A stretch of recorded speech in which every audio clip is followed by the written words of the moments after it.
This is Donatos of Luciferian Rites guitars. I'm Serpenter, the bass player. I'm Abomination, lead guitar from Luciferian Rites. And we will see you at the Tampa Morgue.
What's up? This is Tony, and you're listening to the Tampa Morgue, episode number 99, season 2.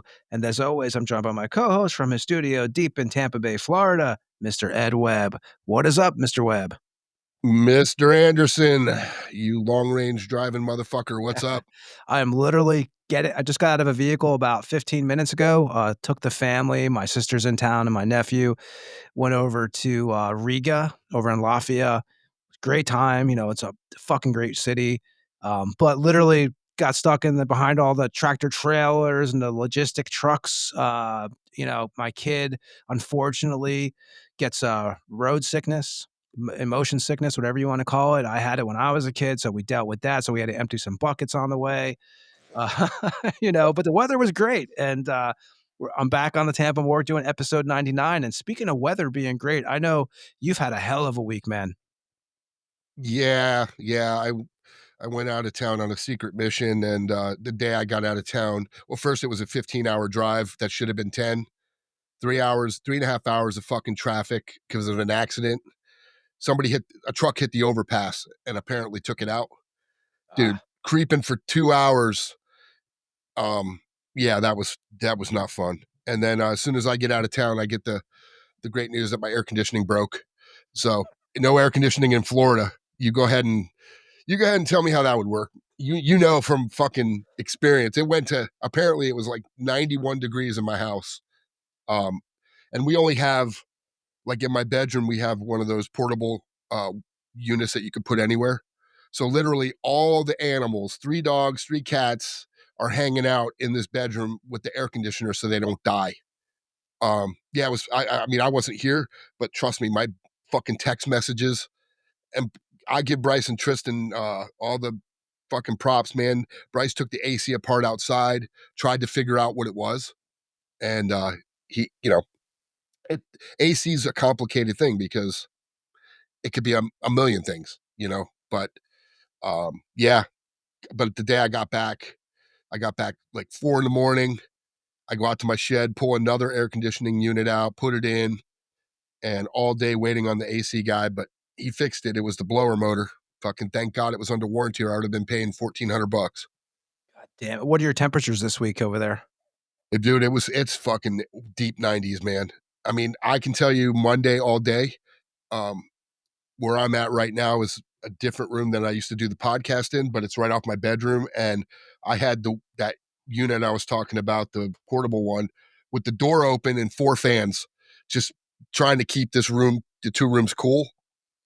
And it was fucking miserable. I think the house never got down under 85 degrees with the other one in the living room. And of course, having to dump it every hour because these windows I have, the screens don't come out. I've never heard of a fucking window, $25,000, and I can't take the screens out. I'm like, what if there's a fire? What am I going through the fucking thing? You know what I mean? It's like this stupidity in today's day and age, man. But so I had to rig this AC to just sit in the window just to vent it, and then draining it, holding it upside down every fucking hour. I'm like, you can't write this shit, man. Seriously, you can't. Yeah, as you said, it's hot as shit. The weather's been fucking crazy. I mean, I saw Jersey got Plus flooded. The rain. Jersey Turnpike was like underwater. I have some buddies over there. Obviously we're from there originally. You just fucking craziness. Well, and Ed, besides that, we have some good news for our listeners. Besides the shit that we dealt with, we do have we can announce our 100th guest. Our 100th episode guest that'll take place next week, which we kind of mentioned a little bit. Anybody who follows us on Instagram would know this actually, but we have Terry Butler coming on. So TB, not TB, Tom Brady, not Tom Brady, the other TB. Obituary, Massacre, 6 Feet Under, Inhuman Condition. It's IO Fiend, the Nile Fiend, Old Hideous. Hideous. It's Just it's keep good. going. It's gonna be a great episode because Ed's obviously been in bands with him. I have a lot of ties with Terry. We've known Terry for years. Great guy. So I couldn't think of anybody better for the 100th episode. Yeah, I mean, we were trying to get, we wanted to make 100 super special, and we had 1 or 2 people that we were working on, and we were praying that one of them could do it. Um, thank God Terry, was like, "Fuck yeah, I'll do it, man." And listen, most people know him as the gentle giant, but if you've ever actually hung out with Terry, he is truly like salt of the earth dude, man. He's just such a nice guy. Um, Hooked me up with stuff like when I needed it back in the day, and he's just one of those guys that every show he's always like, "I got you, come on down," and and I feel guilty. And then when they played with Amon Amarth, I bought my ticket, and he's like, "You here? Yeah, hey, go find Robin. There's a VIP pass for you and Bryce to come backstage after we play." I mean, who does that? You know what I mean? Terry's awesome. I mean, Yeah. So I mean, it's been I've just, plus even back in the day when the old Venom days. Um, don't want to shit, with ruin any Terry, we could talk surprises. about stuff that we've talked about rubies and stuff on this show and the Yeah, sunset, the stuff, places that you were going to. yeah. Um, Terry obviously is He's got helped. ties to the old Nasty Savage dudes, and Yeah, I mean, it's gonna be it's awesome. just it's gonna be beyond awesome, man. Yeah, so I'm excited for it. Um, we I knew just last wanted week to, we were going to kind yeah, of we wanted mention to it, hold right? it. We wanted to hold it just to kind of tease. Not that we didn't already have it confirmed. It was just one of those. We'll keep you guessing. I mean, it sounds weird because to some people would go 100 episodes. That's not really a whole lot. Joe Rogan has like fucking 4,000. Yeah, Joe Rogan's been doing it for fucking 10 years. You know what I mean? So, and he's also making a ton of money, does probably 3 or 4 a week. Yeah. And You what we guys do want it, to throw that kind of money at us, bro? We'll do 3 or 4 a week for you if you want to throw that kind of money at us. exactly. Like we have said, we always say on the show, like, yeah, it is episode 100 and 101 will be the week afterwards. So, we're going to keep nothing really that we're going to do different. It's just cool that Terry's the 100th and that we've really put a lot into this show. Anybody who listens to us know that. So, and we'll talk about all that, but we are definitely looking forward to have Terry on. It should be a great episode. We opened up the show actually with Luciferian Rites out of Mexico, Incinerated Cross from the When the Light Dies record from 2015. We have the guys from Luciferian Rites coming on in about 20 minutes. Alan, aka Abomination, the guitarist, Jerry, aka Serpenter on bass, Andrew, aka Thantos, the other guitar player. They were founded in 2006. They have the latest record that came out was Oath of Midnight Ashes in 2024 on Moribund Records. So we're gonna have those guys hanging out tonight. So we're looking forward to that. Anybody who hasn't heard us in the past, we have a shitload of episodes you can go listen to. We've done interviews with everybody from Arc Goat. We had Ritual Butcher, Dawn of the Dead from Nunslaughter. Dave King Austin from Pally. Nasty Savage, Pat from Hell Witch, Ed, name a few while I King rattle my brain. Fowley, Jeff Mantis, Lee Payne. We've had a ton of people. Yeah. And if anybody who, obviously Ozzy's been the big thing. And I always say this, one of the great Ozzy stories is on the Lee Payne from Club and Hoof episode that we did. We had David Howard Thornton, who played Art the Clown and Terrifier, which I actually just watched this week because my sister had never seen them. And they came in from Florida. Obviously I'm over in Lithuania. They flew out here and she watched. She'd never seen any of them. She kind of didn't want to watch them, I think, at first, and I think she still probably feels that way. But we watched all 3 this week, 1, 2, and 3. But we had David on. We've had Count Gore Duvall, the old Creature Feature host, the Hall of Fame Creature Feature host, who will be back in October again. We've had shitloads of episodes. John from Raven. We had Vincent Crowley from Acheron, the guys from Morbid Saint, Blood Serpent from Vietnam, and the list goes on. We had Heimland on from Norway, so yeah, like I said, there's a shitload you can find out if you go to the old Spotify's or wherever you listen to podcasts. There's the lists go there. This is episode 99, so just go back. You can also go to our Instagram and keep up with the latest information, or email us at thetampamorgue@gmail.com. We'll remind you all that stuff at the end of the show when me and Ed come back after our interview with the guys from Luciferian Rites. So Ed, first of all, so we covered obviously the what's going on with us. We talked about Terry Butler coming on next week. So I don't know what you have today. I have basically some releases. I have a couple shows that I'll announce. I didn't see too much because I've been traveling. Like this has been, for anybody who doesn't know, me and Ed have been the last 2 weeks. We've had a lot of shit going on behind the scenes. Both of our doing different things, but we still happen to put out an episode every week, which I didn't know if we were going to pull off, but we have done it.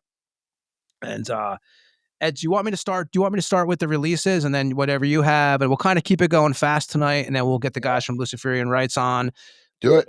Okay. And we're gonna do a solo episode pretty soon with just me and Ed, and actually, we are gonna have a couple people hanging out with us, and it should be a great episode. We'll announce that later on, but it should be a real fun one. And one of Ed's favorite guests actually will be on the show.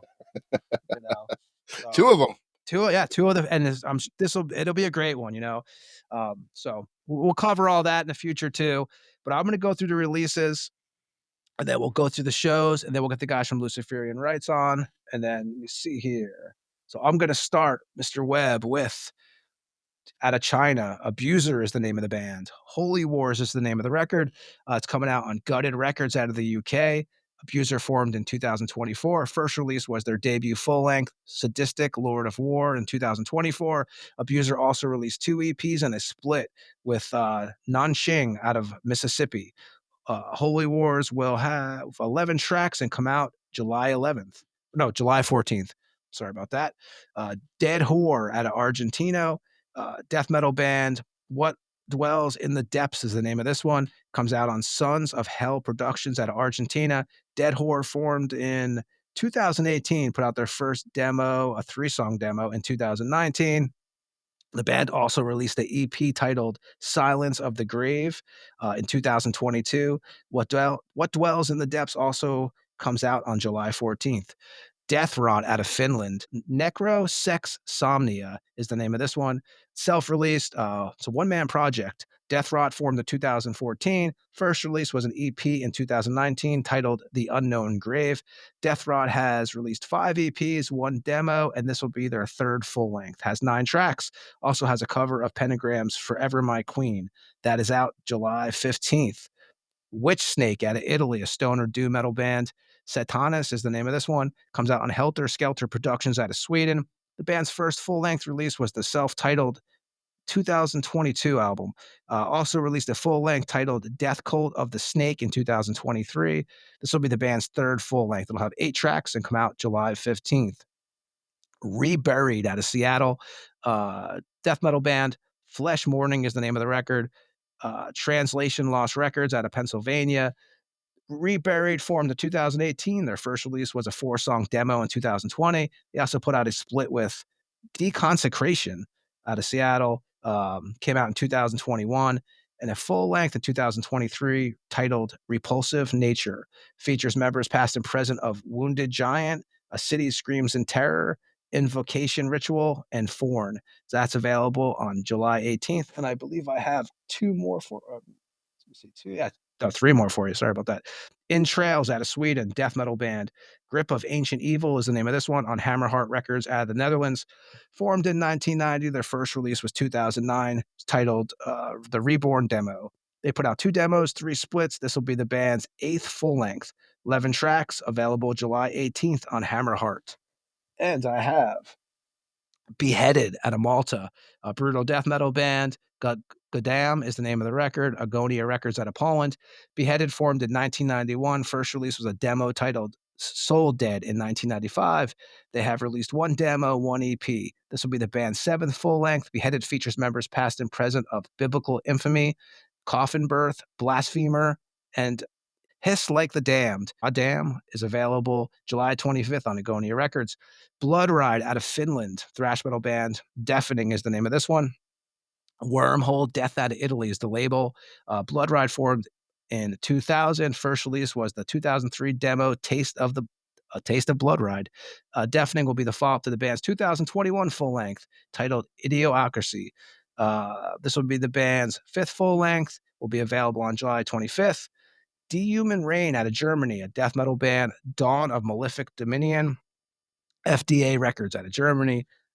This band was formed in 2011. Their first release was a demo in 2012. This will be Dehuman Rain's 3rd full length. Has 11 tracks and available July 25th. And Ed, do you have anything on the release wheel?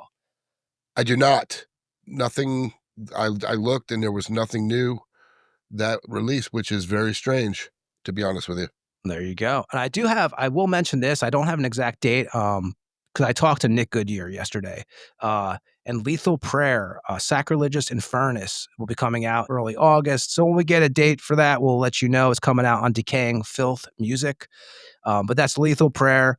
So once I get that from Nick, that information, we'll add it on the show. But I did tell him I would mention that. Nick Goodyear, he does Swarm Fest out of Tampa, also is a part of Promethean Horde. And let me see here. Who else is he with, Ed? Who, Nick? Yeah, Nick. Why am I forgetting? Not Imperial Conquest. Wow, you just put me on the spot. Me too. I totally Passive Possession. Passive Possession. There you go. I don't know why I had Imperial Conquest on my head. I haven't heard that name I in blanked, fucking forever. man. I blanked. Yeah, no, Promethean Horde and Passive Possession both start with a P. Both have Jesse. Both have Nick. Both have. So Malevolent Creation is out now. Anybody who's catching them, they're on the road now.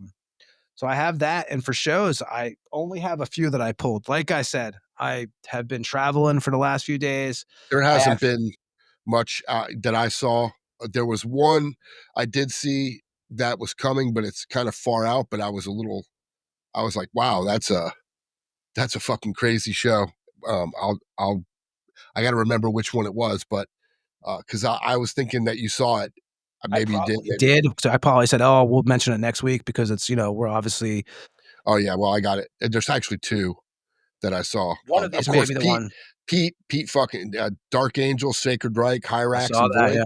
I Yeah, thought of you right away when I that's saw that actually, 'cause I saw that's fucking Sacred Sacred on Reich there. is great, man. They're Yeah. one of my favorite bands. So yeah, and the dudes in Dark Angel are, Ron's a fucking great dude, the singer. Plus Hyrax, they go Oh, yeah. way back. Void's on that show too, right? Yeah, Void too. And then the other one's Cattle Decapitation and Aborted. The Orpheum's pulling some good shows, man. It's crazy to see that. Do you Like, have the dates on those shows? yeah, I mean, like I said, it's a good ways away, but Dark Angel is September 16th, and Cattle Decapitation is not till like November 25th. But I mean, it just shows you that the tours are booked, and that that's usually the time, September through, people usually tour during the winter because, let's be realistic, you can have the best bus with the best AC. Getting on stage, you're gonna fucking die, especially outside at the Orpheum in June, July, August. Oh man, I couldn't even imagine that. Yeah, I saw some of the dates you mentioned. I did see, and I saw some other shows coming up in like September and August and stuff. Because, I the only 2 I pulled for tonight was, I pulled, and like I said, these are July 22nd, Pro Fanatica, Knoll, Unidad Trauma, Burns at the Stake, at Nice Guys Pizza, 1404 Cape Coral Parkway, East Cape Coral, Florida. 25 but before this, $25 before the show, $35 day of the show, 6 p.m. Again, that's July 22nd at Nice Guys Pizza in Cape Coral. And I also saw, which I still have not been to this venue, July 28th, Ball Mog, black metal from Spain, Voidrium, Sacrilus, Horror, at Deviant Libation, 3800 North Nebraska Avenue in Tampa. Have you been there yet, Ed? No, I have not. I have not been there either. But that's all I Yeah, have for shows. I mean, there's a bunch coming up, like I said, in September, which kind of, I know we're in the middle, end of July, but, because, the 6 Feet Under tour with Ex Hoarder, I remember that's coming, but that's not till September. I saw that too. So, it's like Gruesome is coming in August. So they're doing a East Coast run. So, yeah, I mean, there's a lot of shows coming, but, announcing them a month and a half, 2 months early seems kind of pointless, Premature. Yeah. Yeah, just because, people's uh, brains don't remember shit. I know mine don't. If you told me today that a show was coming and didn't tell me again, I'd I'd hear about it the day of the show because, there's no promotion anymore. I mean, That's there right. is some, but Different times. unless the bands that are playing on it, which they don't really promote much, hate to say it, but it's kind of true. Most people don't do the type of promotion we used to do. Yeah, I always love those old flyers and stuff, and that's one cool thing about the Conduit that, Pete Owen, again, someone who also was a guest on our show, books all the shows in Florida now pretty much. Pete also played with Dark Faith, Crimson Massacre. At the Conduit, you see that whole wall full of flyers on there. He has a whole, like, exhibit basically of all the old Florida shows. I know that, some of our bands are on there, so I think that's pretty cool, and I'm a big flyer person. Agreed. And I have some. So before we get to the guys, we got Abomination, Serpenter, and Thanatos coming on from Luciferian Rites out of Mexico. We're going to talk to them for a while tonight. We also have some musicians who passed away the last couple weeks. We always get some names sent to us. We'd always like to give them a shout out on the show. And again, if we pronounce any of the names wrong, we apologize. Just, it's hard to pronounce some of the names. Joris Hotkite, a guitar player from the Netherlands. Wall Parish Knot, he played with. Inverted Cross, he's a guitar player, by the way. Helivart, Seder Malice, Morrigan, and Weed Mode. Like I said, again, if I'm pronouncing these band names wrong, also, I apologize. He passed away. Tim Cronin, 63, U.S. drummer from the Ribeye Brothers, Acid Reich, Dog of Mystery, and obviously Monster Magnet, a Jersey band. Gallery of Mites. He also was with. He was actually he was a founding drummer of Monster Magnet. He passed away at 63. Chuck Bird II, a vocalist from a bunch of some New Jersey bands actually. Mastery, Fury, and Tantrum. He passed away. Viv Savage, 79. Keyboard, bass, he played with Spinal Tap, Model Citizens, and Rare Bird. And let me see here, Marigan. Ace, his real name is A. Solomon, Turkish guitar player. He played for Die for Peace and Cursed into Eternity. He passed away at the age of 25. So, we always like to mention some of the musicians who passed away. And we do appreciate, again, Mike, who sends them to us. I don't know if he wants me to mention his last name, so I won't. So we have that. And Ed, that's all I have for the 22 minutes. We're going to get the guys from Luciferian on Rites on now, I think, unless you have anything else you want to add. Let's get them on, man. I'm sure they're chomping at the bit. Yeah, so, we're going to play some Luciferian Rites. We opened up the show, obviously, with Incinerated Cross, and we're going to play Under the Devil's Cross before they come on here. And me and Ed will be back at the end of the show to say goodbye to everybody. And again, we appreciate everybody who listens to us. You can always check us out on Instagram for all the updates and stuff. Terry Butler's coming up next week for episode 100. So, we're excited about that. So we're going to play here Under the Devil's Cross from Luciferian Rites. That was on the Oath of Midnight Ashes record that came out on Moribund Records in 2024. This is Luciferian Rites. We'll be back with the guys from Luciferian Rites after this track on the Tampa Morgue.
And that was Luciferian Rites with Under the Devil's Cross from the Oath of Midnight Ashes that came out on Moribund in 2024. And we are joined by the guys from Luciferian Rites now. Hey, how you guys doing? Hey, we're excellent, man. Pretty great. We're chilling. You guys are all at the practice space right now? Yeah. Yeah, we're at the practice Yeah. space right now. You guys all live in the same town now, or just are you someone traveling, or you guys practice like what, every Saturday? Or Sunday, I should say. Well, Alan, I mean, Abomination, well, it doesn't give. It's the same. Yeah, it's the same thing, man. Because here, between us, we call them, we call us for our real names, not nicknames. But Abomination and I, Serpenter, we live in the same city, and Thanatos lives in the US side, and the names are the similar. They're similar because Mexico side is Nuevo Laredo and US side is Laredo, Texas. But it's the same thing. It's we're both cities is like brothers. Yeah, they're called the sister cities. So basically, they're in Laredo, Texas. That's where I'm from, and then I just come right next door. Yeah. And where are you guys? Each of you. I'll start. I guess we'll start with Alan, and then we'll go. However you guys want to do it. We'll start with Alan though first. What city are you each born in? I born in the 99 month, September 12, 1989. And that you were born in Navo, Laredo. Yeah, I am from Laredo, Tamaulipas, the Mexican side. I'm born and raised here, man. All my life I stay here. And how about you guys? Me, I was born in another city. I'm Serpenter, by the way. I'm Jerry. And I was born in a city. The name is Vallehermoso. It's like beautiful valley in English, but in Spanish it's Vallehermoso, Tamaulipas. It's the same state, and it's also bordered with U.S. And I was born in June 1987. How about you, Andrew? So I'm from Laredo. I was born and raised there. Small. Well, it's not really a small border town anymore. It's already gotten a little bit bigger compared to what it was back in the day. I was born in '93. Well, June '93. Um, so during that time it was kind of small, but then now it's actually become a lot bigger now. Since I guess we're one of the cities like in the U.S. It's like the biggest import and export type of stuff. So that's where I've just been my whole life. So Andrew, what is the first piece of music you remember hearing as a kid, man, that caught your attention? So basically, '80s music that came through MTV when they used to like have music videos, things like Tears for Fears, Hall and Oates or whatever their name is. A lot of that stuff. I would watch my parents just check it out, and I guess like it was just like the colors and the music and the beat. I guess what got me really into that. What got me into music in general, just the pop music, I guess, of that time. A lot of great singers at that time, and also a lot of these a lot of like Mexican pop music as well at that time. I guess it would be something similar, kind of like ¿cómo se llama ese grupo? Like Los Bookies and stuff like that. Yeah. Like Temerarios. that's like Mexican like Mexican sad music. Mexican music. But I mean that's what my parents would always listen to. Like, maybe when I'm older I'll get it. But that's pretty much what I first started with, like when it came to music. And how about you, Jerry? As for me, I don't really remember what was the first kind of music that I've heard, but my dad usually was into the '80s music too, like Michael Jackson, Madonna's, and stuff like that. Even older, like '70s, because my father is old. He's like 59. He was born in 59, 58, something like that. So he was listening to very classic music, 70s, 80s, and that's what I was into. And uh, kind of how do you call it, No, the beginnings of the rock. I mean, like Elvis Presley. Classic. Yeah. Or something like Pink Floyd, Queen, and stuff like that. Yeah. Okay. And how about you, Alan? Um, well, do you want to hear in my childhood or when I Yeah, was a yeah, teenager? And pre-metal, like oh, pre-metal. oh, okay. Well, I rise up in my grandma's house when I am a little kid. When my dad's out in the job, I always stay all the day in my grandma's house, and it's only Mexican music, mariachi. We have a type of music here. It's called norteño. Um, it's all it's only Mexican music in my childhood and cumbias. So I don't have any member of my family like the rock music or metal music. We don't have ¿cómo se dice parientes cercanos? We don't have cousins or Close friends, uncles yeah. or anything. Nobody He close. like Yeah. this music.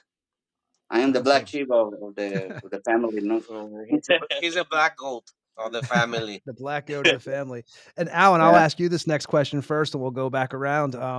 For you, like, what was the first record you ever owned personally? Mm. That when I have maybe like a 12 or 13 years old. I bought one album from Girl of Filth. It's one of the first black metal bands I wanna hear.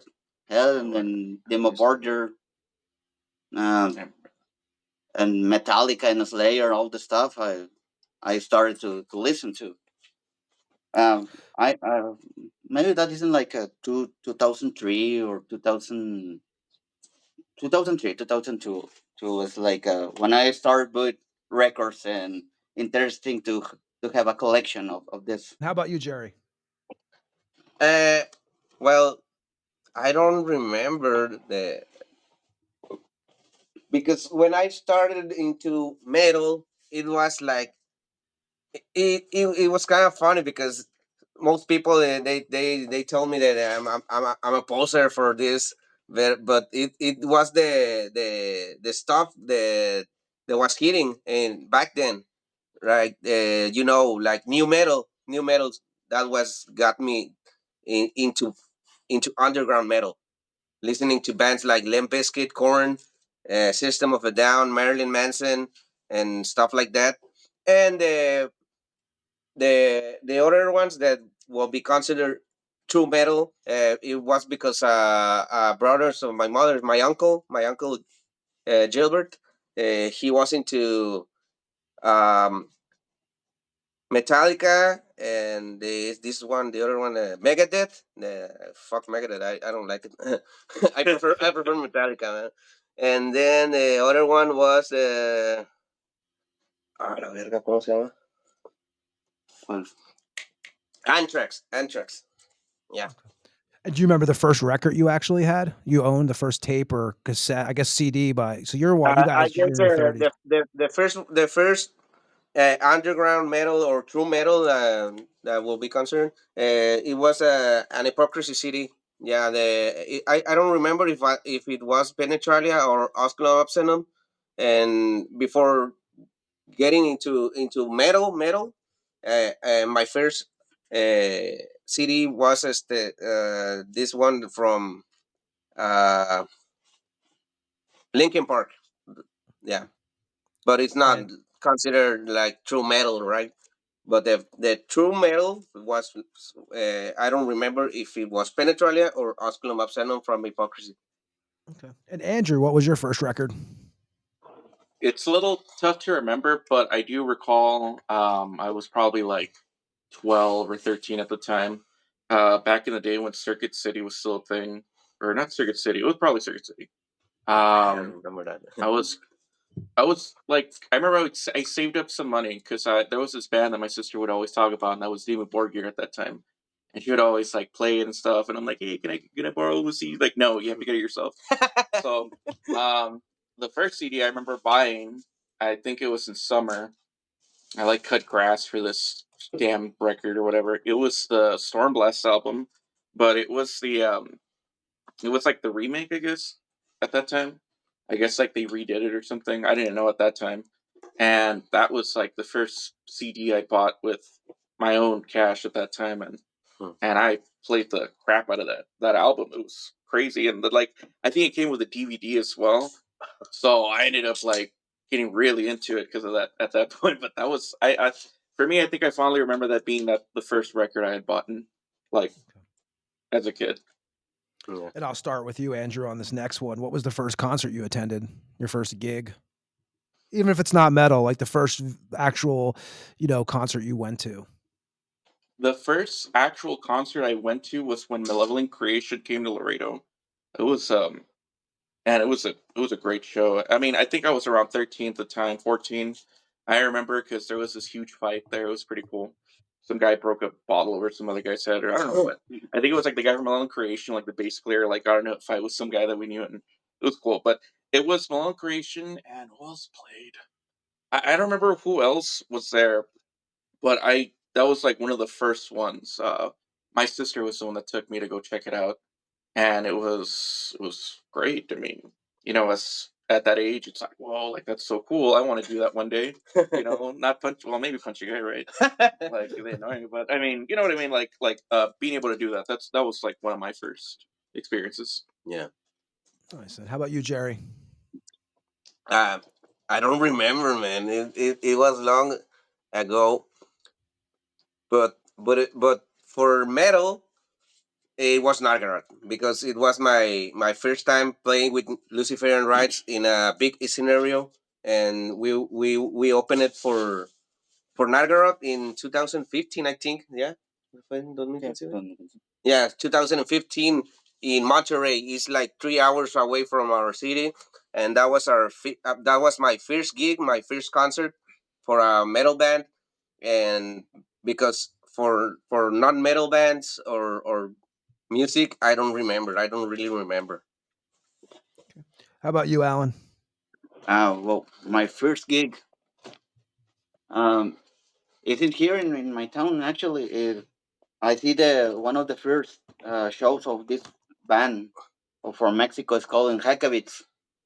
Oh yeah, I know Um, Hakovitz. Yeah, in the 2006, maybe another 2000. moribund band too. They're on that. They were on that label too. Yeah, in that days they have their first album called Venganza, Hmm. and I go to see it. And I I have like a 14 years old maybe, and I enter in the that show is only for ¿cómo se dice cuando eres mayor de edad? When you Like for have, adults. yeah, and in that days I'm a kid, so one guy passed me with no problem, man, because they say only don't drink, man. Yeah. They tell me only don't drink. Enjoy the show, but Yeah. you don't drink. Yeah. Don't drink. So that is in fact this is my first metal show. Uh, in that days, old Nice. days. Yeah, Hakovitz. They have some ties with impiety too. Through their Yeah, history. yeah. Um, so and before I get to the, we're gonna talk about the band, obviously. But I want to ask this question before we talk about that. I'm gonna start with you, Alan, since I'm kind of going in order of the. So, Alan, when did you first pick up a guitar, and are you self-taught? Mm, I Like, don't know. this solo. See, I I can remember, man, because I started when I have like 8 years old, but I I stopped it, and a moment I can't remember why, but I can restart it in when I have like 15, 16. Only because I don't know, I only want to play, do something, but when only one day I have a friend, this Shadow is the vocals from the band, and only one day we want to stay drinking some beers and say, hey man, we want to start.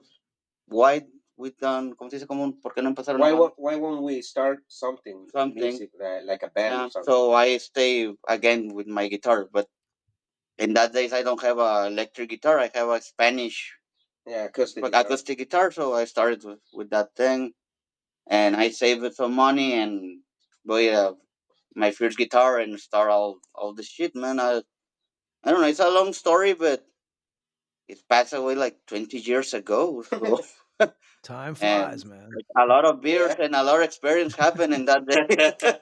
Yeah. We started like 16 years old or 15. We have a lot of history with us, but a lot of beer and a lot of, ¿cómo se dice? Flesh. Flashbacks. A flashback. Flashbacks. Memories. Nice, Memory. nice. Hey, that's a good stuff, man. And Jerry, how about you? When did you start playing the bass? Uh, well, I didn't start with bass when I was a kid. My first instrument was keyboards. Yeah, Ah, I got my what? How do you call it? Padrino in English? Padrino, your godfather. Godfather. My godfather. He gave me a present for a birthday of mine, and he gave me a Casio keyboard, but it was like this short. I think is 3 scales or something. I don't know how do they call it. But it was little. That was my first instrument. I was like 8 or 9 years. Then I broke the keyboard and it stopped working, and I threw it to the garbage. And I was like 14 or 15 years. I think I was in high school when I entered to this. I don't know how do they call it in English, but in Mexico we call it rondalla. So it's a bunch of guys or girls playing acoustic guitars, and that was my first string instrument. Then I switched to bass because I don't know, I felt more comfortable because you only play one string at a time, and then switch to electric guitar, and then switch back to bass. All of that was in between my 14 or 17 years. When I was 14 to 17 years, I switched many times from guitar to acoustic guitar to bass, and electric guitar and bass again. okay. And how about you, Andrew? When did you I first was pick up a about guitar? I was about probably like 11. Um, my grandmother, she would play at churches, like she would play church music, and I would always see her play. And she had been playing since she was a teenager as well. Like I've seen pictures of her, like like with her guitar and everything. It looks really pretty, and I wanted to learn. And I was like, man, I want to like play that. I want to learn how to do that. Mhm. And yeah, about 11 or 12, I learned like church music. That's basically just chords of like, old Mexican music and things like that. Like that's pretty much how I learned how to play guitar. And it wasn't until maybe about a year or two later, once I got my first electric guitar, that my dad had passed me down. It was like an Epiphone, like Strat copy looking guitar. Um, and then from there, I just started learning like power chords, all that stuff. Mhm. I was really into thrash at that time, really big into Metallica's Kill 'Em All at that time, and I just wanted to learn that. I wanted to learn fast stuff. Um, and yeah, that's pretty much where it took off. I mean, it was just it came from church music. Honestly, that's how I learned. Hey, yeah, it all starts somewhere, and so I want to talk about the band now a little bit, Luciferian Rites, and we're going to start out actually with Alan because I know Alan was involved from day one. So the beginning of this will kind of be some questions directed towards you, Alan, if you don't mind. So first of all, when did you first meet Shadow? Because I know you guys basically were the ones who started this in 2006. Yeah, the singer and I started this project in the middles of 2006. That is the year I made the vocals. Friendship. Friendship, I made that guy when I had like a 13 years old. When we started in the started some course of high school, I made it that guy. We made it, Okay. and we want to start to talk, and we have the same music like us tasted. We have the Yeah. same. We like the same music. Well, and for me and for it's a very nice guy, and he understand the music we want to try to do. He I don't know how to say, ¿cómo se dice? O sea, como que congeniamos. Like they got Same along, like vision. got along together. Yeah, Same we vision, have the yeah. same vision of music we wanna make. Yeah. So yeah, all this time he working with him is very easy for me. He understand the ideas I have, and I understand the ideas they have too. And when does the drummer Antichrist? He gets involved in 2009. So did you guys have a drummer before that, or was it just you and Shadow putting together the music? Um, at the we start the band Shadow and I, but at the past of the weeks when we want to do a ¿cómo se dice? Pues hicimos una convocatoria. We want to do a we want to do a I don't remember the word. With speaking with the circle of friends and try to say, hey man, we want to start a project. We want to do black metal music. If you know one drummer and if they're interesting in join us, only call us.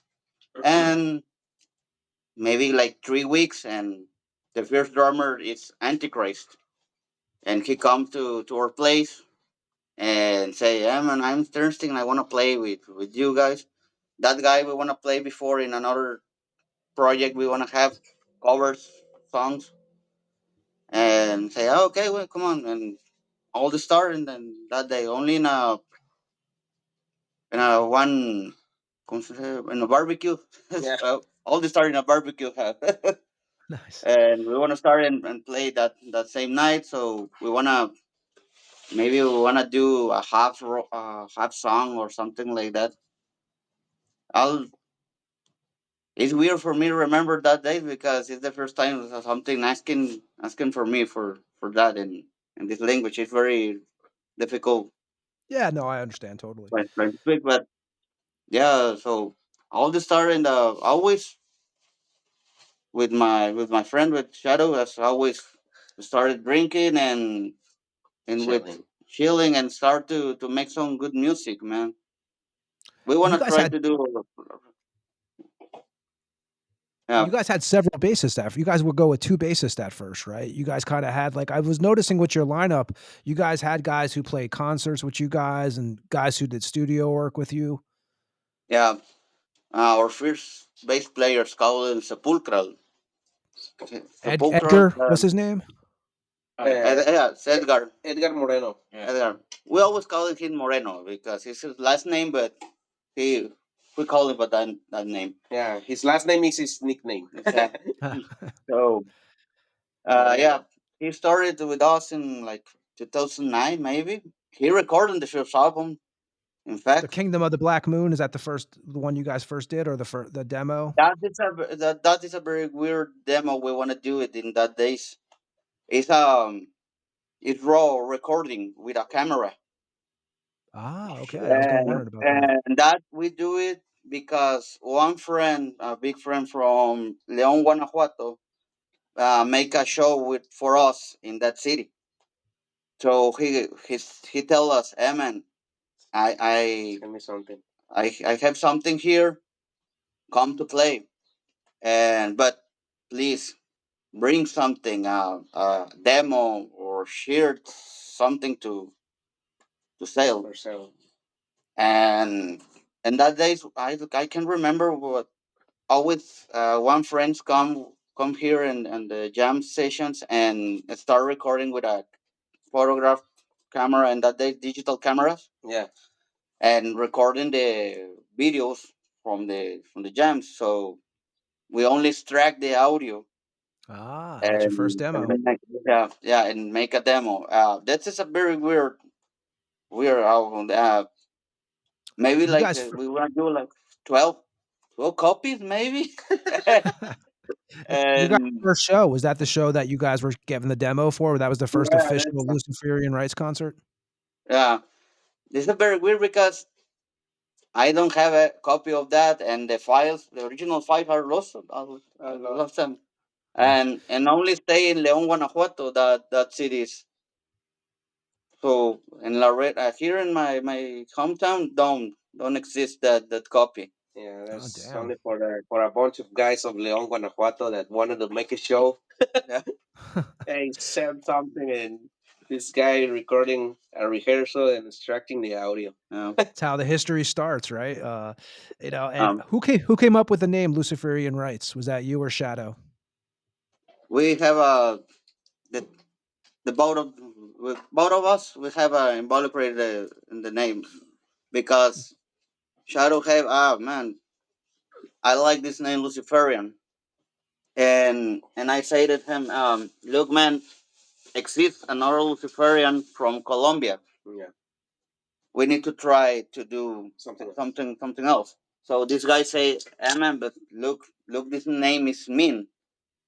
So I read it and I say, I like it, man. But we need something more because I don't like calling like another band. Yeah. Yeah, the same. Yeah, with the same name. I don't like it that. So I say, okay, man, look, we call it rights. It's something different, and it's go with the hand of the name. Yeah. And say looks more sound better, so we call it Luciferian Rites. Okay. It's And who did? Oh, go ahead. yeah. No, go ahead. Sorry about that. No, go ahead. No, no, man, come on, please. Oh, I was gonna say, so you guys use two different logos, right? At first, you had a logo and you changed it up, I think, in 2018. Who did the original logo for you guys? In fact, we have like a four logos. Ah, see, I know that um, early on you guys used the same one for the early demos, so you guys had 4. Okay, who did the oh, original one?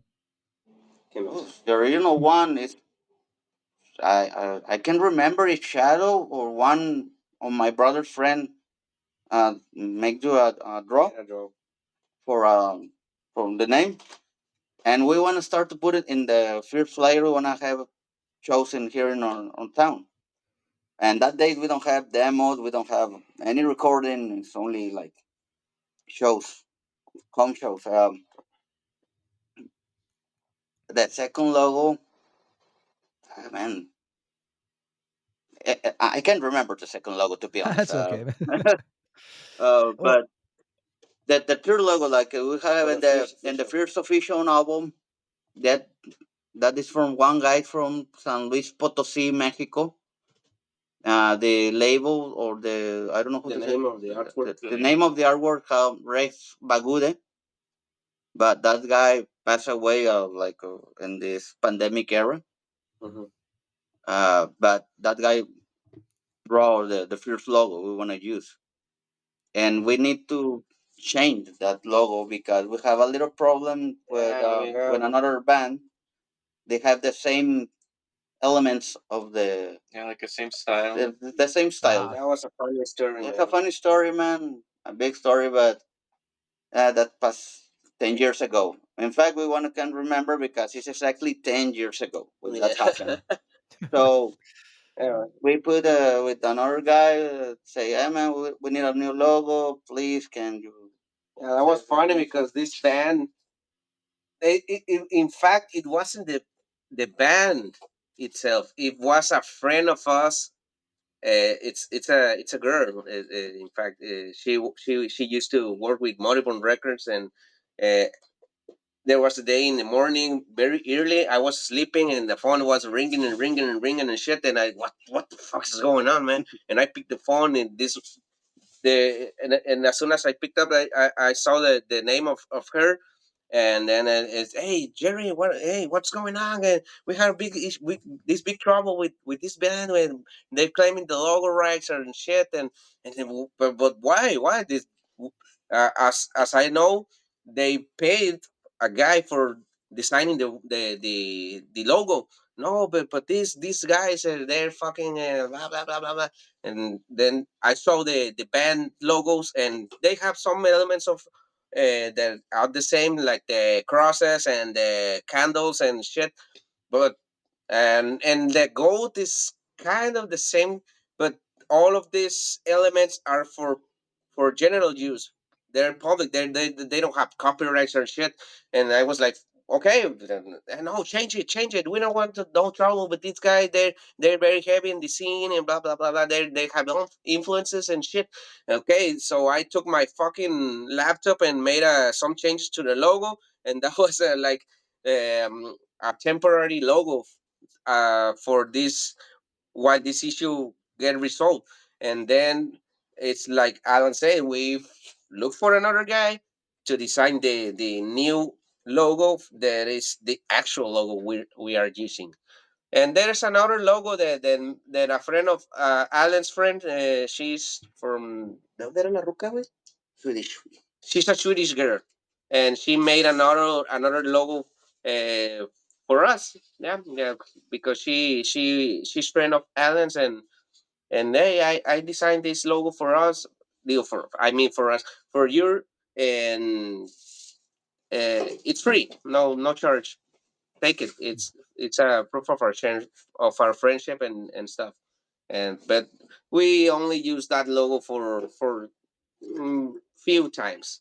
The official logo we are using, it's gonna be the official, right? Nice.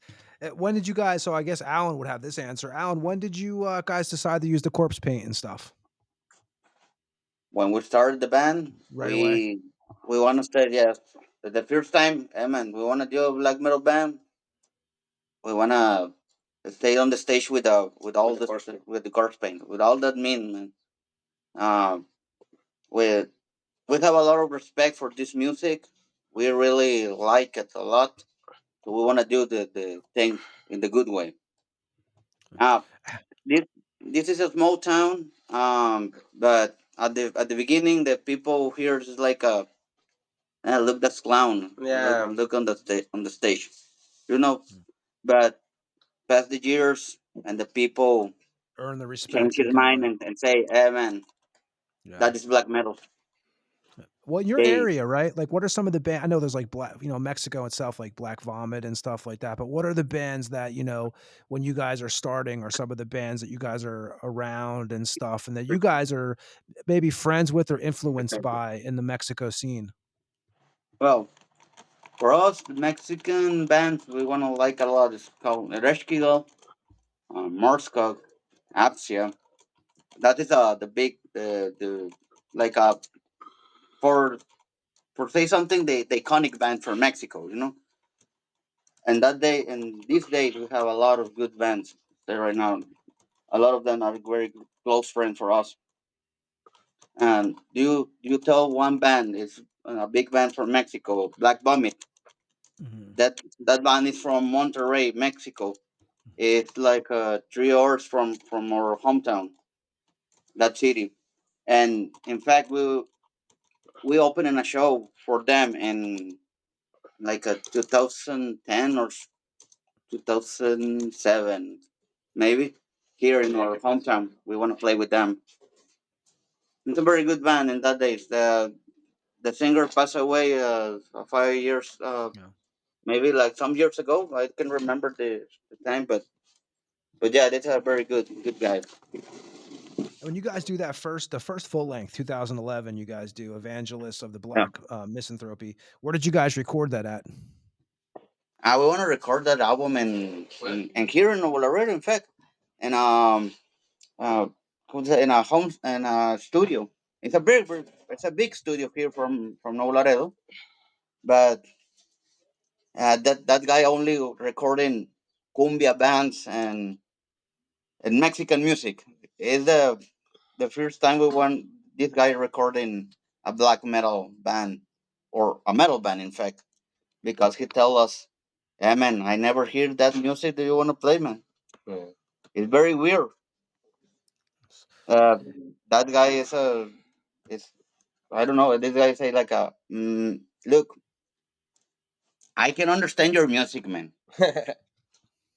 I only put the bottoms and you start recording, and so I don't know because this guy make the mix too, and he say, bring me some example of the music do you want to like. How do you want to like the drums? How do you want to like the bass? Who do you want to like the voice and the guitars? And I do it, man, because I don't understand you guys. Yeah, this guy has not experience with metal at all. Oh, so Yeah, you guys were his first like real first real dive into that. yeah, Yeah, yeah. He Um, he he he, he never worked with metal bands, yeah, so that's what he's trying to say. So it okay. was a first experience for him, for the band. yeah. And And who's it's the writing the first time lyrics of the back band then? in a studio. no, that was your first time actually. Besides, obviously the first demo was done on a phone, like you said, a recorder. And So that was your yeah, first time in the studio too. yeah, for us a big step, for a big step to make. And you guys had the art done by Raphael, Lord Luciferus. Did the artwork for that album cover on that first album, Probably. the 2011 release? Oh, oh yeah, Lord. Well, I call him Rafa also because his name is Rafael. So Lord, yeah, he's a guy from another band from León, Guanajuato. It's a close friend for mine. Lord Yeah, Inferno, I think they're called. now it's Ars Goetia. So yeah, he make the all the artwork from the city. Okay. All the artwork is made for him. And The cover art and all the stuff inside. after recording that, you guys, the bass player leaves, right? Edgar leaves the band after that recording. Yeah, he recorded the all the bass of that album And then he because left the band, but he still recorded on the 2015 record too, right? Did the bass on that yeah, one? because in that time um, we have songs with the from the second album. In that days we only jamming, and he made it with us the the half 5 songs of the second album. So in that days he recorded the first album, and when we ending, he say, "I'm down the band. I leave the band. Sorry, I leave the band." So when we start recording the second album, I call him and I say, "Hey man, you remember this 5 song you made it with us?" And say, "Yes, but I only can record in the 5 songs." Yeah. So when the Light Dies album we're recording, Edgar, he recording 5 songs, and the other 5 songs I recording the best player, because in that days Jerry Serpenter is not stay with us yet. I'm going to play a song from that. I'm going to play The Other Side of Hell from the 2011 release. And we'll be right back with the guys from Luciferian Rites after this song. This is The Other Side of Hell from 2011.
what are some of the when you guys, when you guys start doing shows in 2011, what are some of the bands you're playing with in town, and what are some of the shows you guys are doing? But in 2011, we have a very big show here in our hometown with Piety Mhm. from Singapore. Great band. That was our first big show with an international band. We want to play with Nice. them here in our hometown. And the 2011, the in fact that is the year when our first album are released. We want to play with Impiety in November, October, I can remember, of the 11, and our album was released in December of that year. And yep, And then 2013, Antichrist leaves the band, correct? yeah, in 2013, at the beginning of that year, Okay. a big loss Um, that For the band. for the band. yeah, so I mean, you guys lose your drummer, which is always, I don't know how, in Tampa, I'll tell you, drummers are like the hard thing to find. Like you can find Yeah, a bunch of man. guitar I think players. everywhere. Mhm. That's Yeah. a problem everywhere. Yeah, Yeah, drummers are like, and the good drummers play with 16 bands. That's usually how it works. They have, yeah, it's always yeah. how it goes. Um, and you guys, so what's the next drummer you guys find during that time period? Because I know 2015, you guys do the next record, which we're going to talk about, When the Light Dies. When do you guys find the replacement for on drums? Um, in the 2013, we want to recording all the When the Light Dies album. So Okay. Antichrist recording all that album. Está preguntando la baterista. Por eso. Sí, cuando cambiaron de Ah, vocalista. yeah, in the middle of 2013, we want to change the drummer. Antichrist leave the band at the beginning of 2013. And the middle of that year, we wanna. Creo que fue más después, como No, güey, porque ese año fue cuando ya estábamos ensayando y luego en el próximo. Okay. Sí. Yeah. And that year we're gonna know this guy, 13. Yeah. His name is Elkin. It's Elkin, but we call Elkin. We wanna call it Elkin. Elkin, and his nickname is 13. It's 13. It's more easy for us calling Elkin, so Okay. No, we no wanna problem. know Elkin, and he started the band, in the band in that years, and we wanna start the music of the third album in that year. And so Prenter, you joined the band, right? Well, Jerry, obviously, you joined the band that same time period. No, I entered when I joined the band. It was before 13. Um, that was like in the by finals of the 2012. I met Antichrist. I met Antichrist. I was in charge of a bar. This friend of mine, he owned a bar, and it was a metal bar, right? For music, for metal music, metal bands and stuff. And he made some shows every weekend. And then he was like, "Hey, do you know bands or something that are interested in playing in my venue?" And I was like, "Yeah, I have some friends. I have this friend. He plays black metal for a band called Luciferian Rites, and by that time, I was also friend with Alan's girlfriend. But in fact, I met his girlfriend first, then Alan. I was a close friend for her, and she was like, "Hey, my boyfriend, he has this metal band. He plays black metal music. Uh, listen to it. It's very cool." And that's how I got into Luciferian Rites. I got interested in Luciferian Rites, and then I met drummer Antichrist. I asked him to come to the venue, and hey, I'm working at a venue. It's a metal bar for metal music and stuff. Can we gather and talk about making a show? And he was like, yeah, tell me when. And then he went to the bar. We started having a talk, and then he was like, do you play music or in some instrument? And I was like, yeah, I play guitars and bass. Oh, cool, because we're looking for a bassist. Our bassist left the band, and we're looking for a new bassist. And so if you ever want to come to one of our rehearsals, you you're you're invited, right? Yeah, you're and then the next week, the next weekend, he was like, "Hey, we're gonna have a rehearsal. If you wanna come, you're free to go." And okay, I'll go. And it was funny because he just invited me to the rehearsal, and I arrived with my bass and stuff, and Alan and Christopher, the vocalist, Shadow. I didn't even met them before. So they just stare at me like, "What the fuck is this guy doing? Who is he?"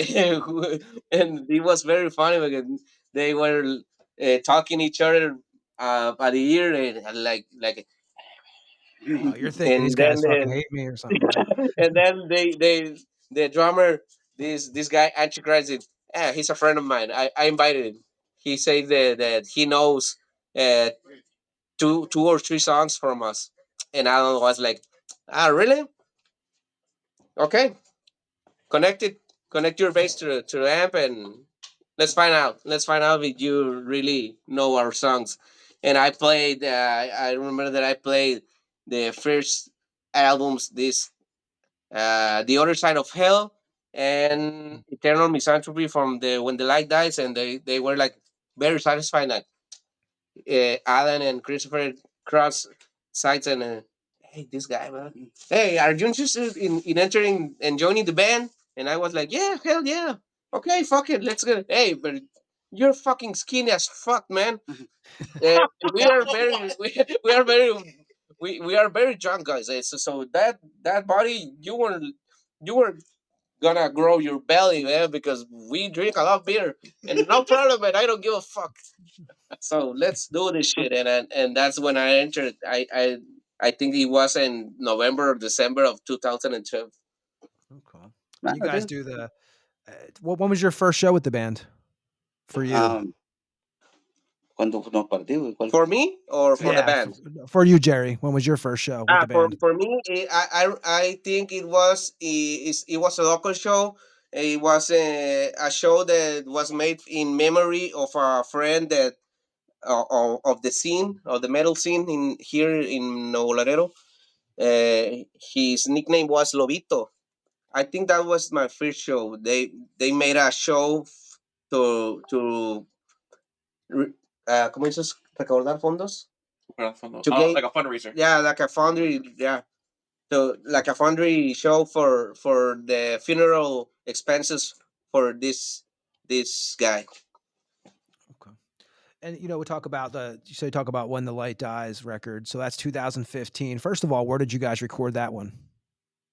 Um, I didn't record for that album. Huh. It was only Ellen and Antichrist and Shadow. Huh?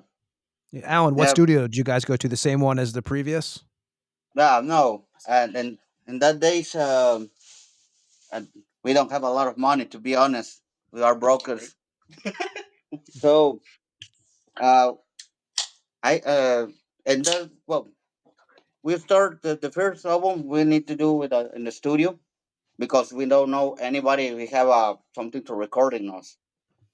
But in that days, we are moving more in the scene and the local scene. So we want to meet some persons. And one guy from Laredo, Texas, tell us, "Hey man, I have to all for recording your new album. So come with me, and it's not too expensive, like the studio guy, because in that days we want to pay a lot of money. Um, so we have a well, it's the only one I have a it's the only one thing we can do it now, and we wanna record in our new album the more.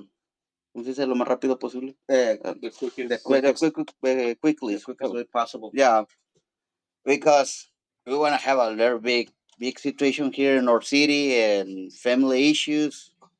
Um, we have a Yeah, big problems in that years, and I wanted to so ask you about that too, man. Actually, like, so you know, obviously, I read in an interview you guys did years ago that, like you said, your city, there was a lot of things going on. You guys have like Yeah. a lot of like, what kind of like, living your daily life just as like young dudes going about, just regular life, man. What is some of the shit back then that's going on in your city? I know, like, I've read some of it, but personally for you, man, what is it like for you guys in that city back at that time period, 2015? What's some of the events that are happening?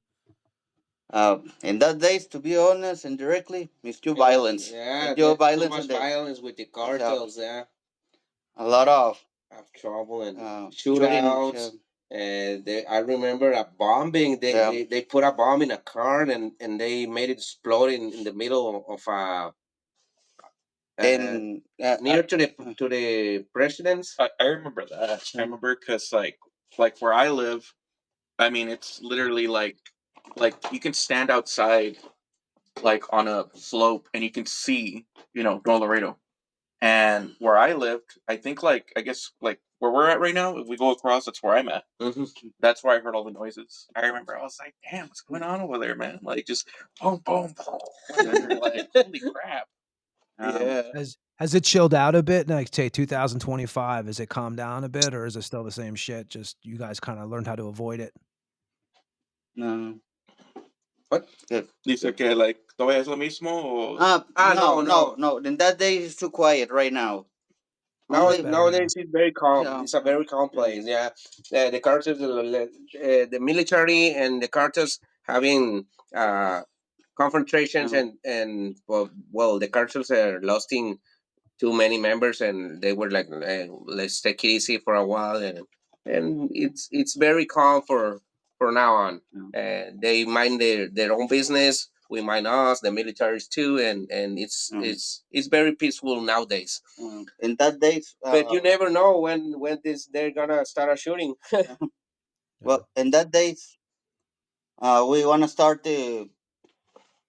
¿Cómo se dice? No podíamos salir en la noche. I know it was like that. You couldn't go out for Eight- for eight of- after 12 a.m. No, eight. Curfew is like a or curfew, even yeah. early, like 8 or 9 p.m. Hey, you go to your house. Don't get out because you never know when a shootout is gonna start, and if you're in the middle one, maybe you will get shot and or maybe die.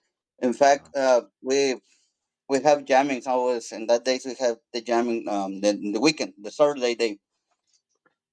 So we wanna start with a lot of beer in the local store. Yeah. And bring into our place and cigarettes and whatever you want, buy it. Yeah, Take it in because your it was check. dangerous to get outside after like 8 or 9 p.m. Right. So close your door and stay inside. Yeah. And but something good happened in that days. To be honest, we our neighborhoods of these places they leave the city. Mm-hmm. They ¿cómo se dice? Se mudaron. Yeah, they left. many people left the town because of the dangerous situation. In our block house, a lot of people leave their house, so we can jamming out like Yeah, one we more. have The no sound neighbors. ordinance. We have no neighbors because they left because of the situations, and we can make all the noise we can Yeah. without being bothered. They're like, "Hey, shut the fuck up, man! Hey, you're music, you're playing devil's music and shit." Nah, man, Yeah. we don't have no trouble with that. So we start making the all the music in Nice. that day. You guys also hook up with Moribund. So what did you guys, Moribund, whoever doesn't know, they had like at that what Asheron, Behexen, Arcgoat, a bunch of killer bands on there.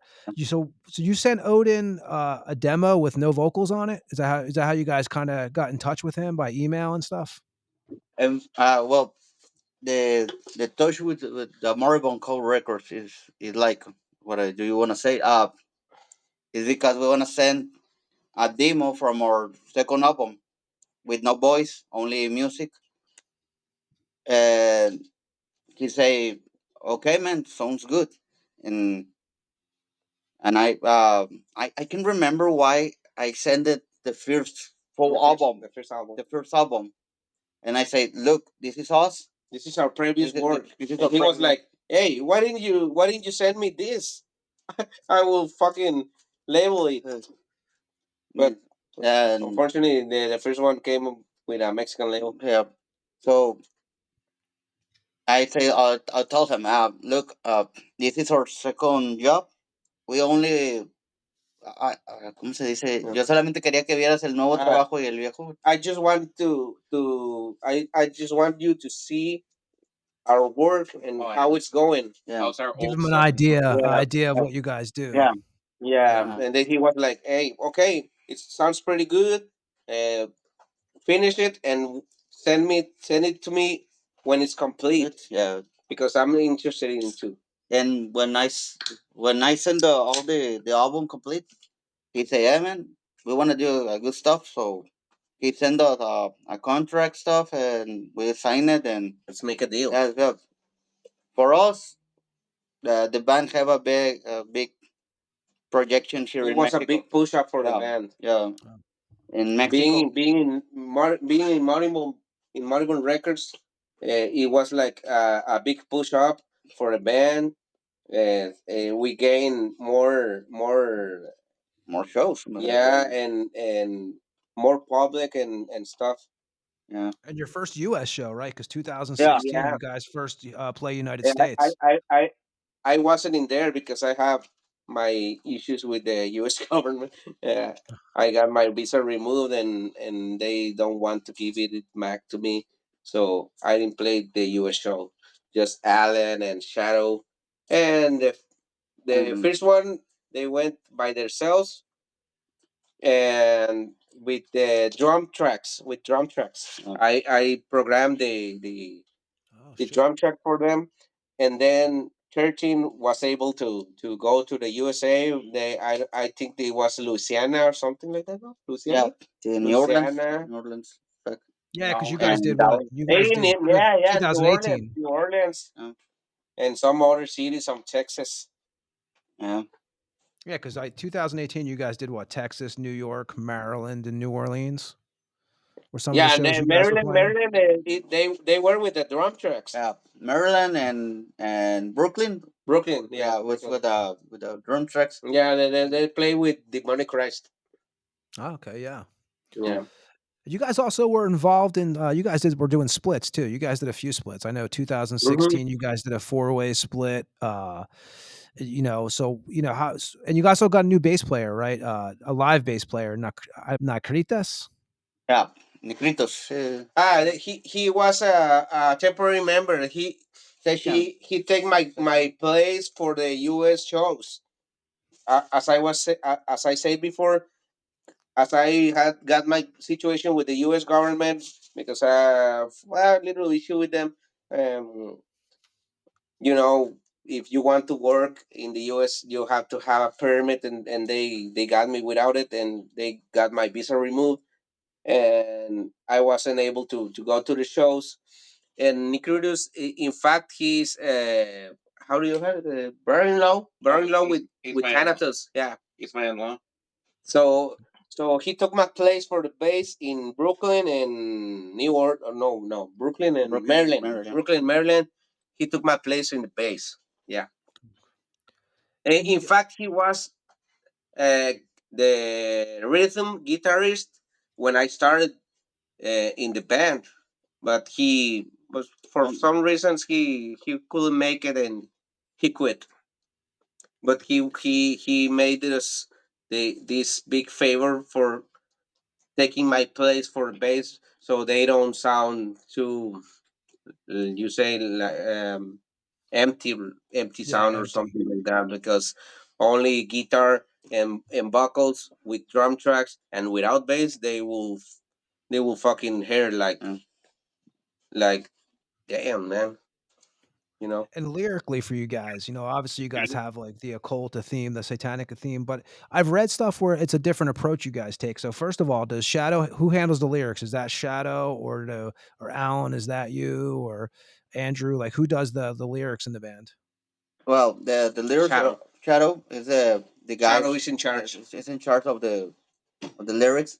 I make some songs, but he's the responsible responsible of the Yeah, almost all Shadow the is in tracks. charge of the lyrics in most of the cases, and Alan, he is in charge of the music composition, and by the some ¿cómo lo llamas? ¿Cómo? De un tiempo para acá. Un tiempo para acá. From this. Oh, from the beginning. No. The From well, in a time ago. yeah, from little From time ago. like last year or 2 years ago, like mostly this after the COVID, he was like more connected to me, Alan, right? And like it's like we are working more together, he and I, at the moment of the music composition, right? Hey, Jerry, I have this. How do you think? How do you feel it? Hey, it's good, or no, it sounds good, but you can change this, and we're All the music with and this day we made it by Serpentor and I Abomination. That is the music composition. yeah. Okay. And you guys, like we said, you guys did the splits. We also mentioned that you mentioned 13 joining the band. And obviously you got 13 in there at that time period. And you guys also, we mentioned the USA shows. You guys also played with Mayhem in Mexico in 2008. Yeah, in Monterrey. Monterrey. Yeah. Okay. Most of our shows were in Monterrey, in fact. Really? Yeah. The big Or shows. Mexico City. Yeah, You guys- with big bands, with international, but with bands with big reputation like Mayhem, Nargoroth, Horna, Satanic War Master, and shit. Yeah. You guys We did were that. we were having a tour with Sargeist, but by that time in Mexico City there was this earthquake, Yeah. so the tour was canceled. Oh, I remember that. Yeah, I had a Yeah, friend that lived I out think there. it was Yeah. in 2018 or 19. Yep, Seven. yep. I remember this. Yeah, Yeah. 17. 17. 2000. See, yeah. I remember this. 2017. Sarges was making a Latin American tour, but they canceled all the Mexican. I think all the Mexican dates because of the earthquake. And you mentioned Sargeist. You guys have a major and I've heard this. You guys have said this before. You guys are very influenced by the Finnish black metal scene. Yeah.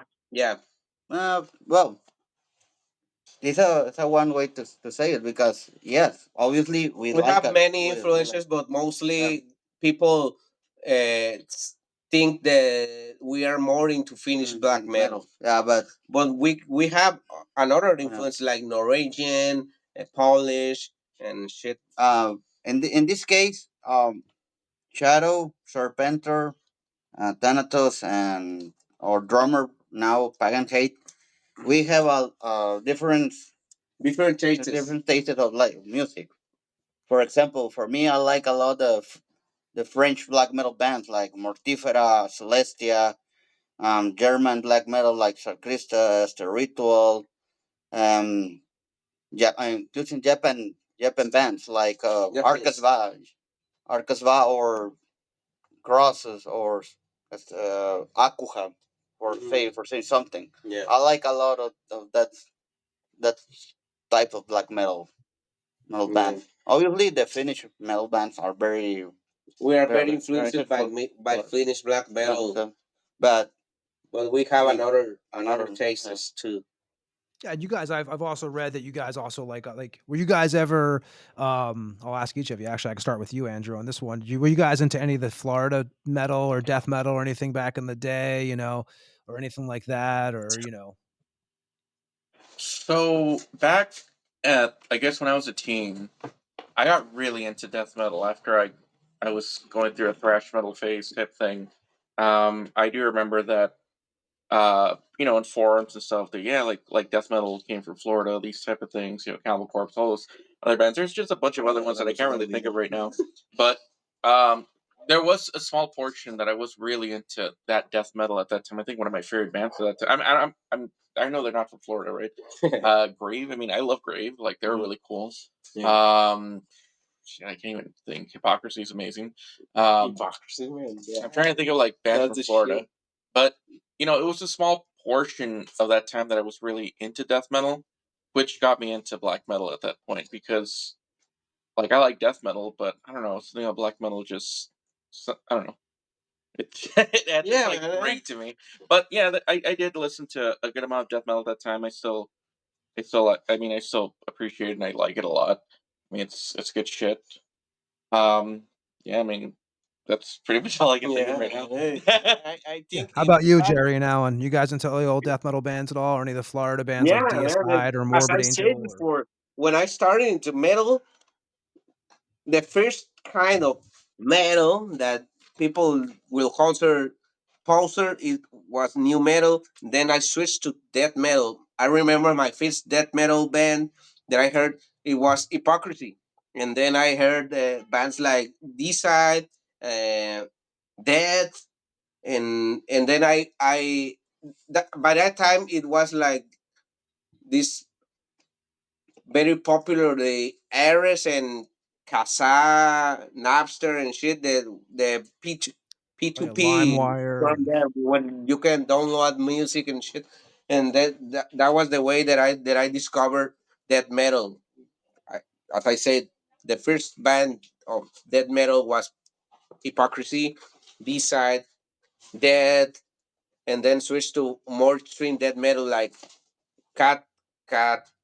Well, what the fuck is the name?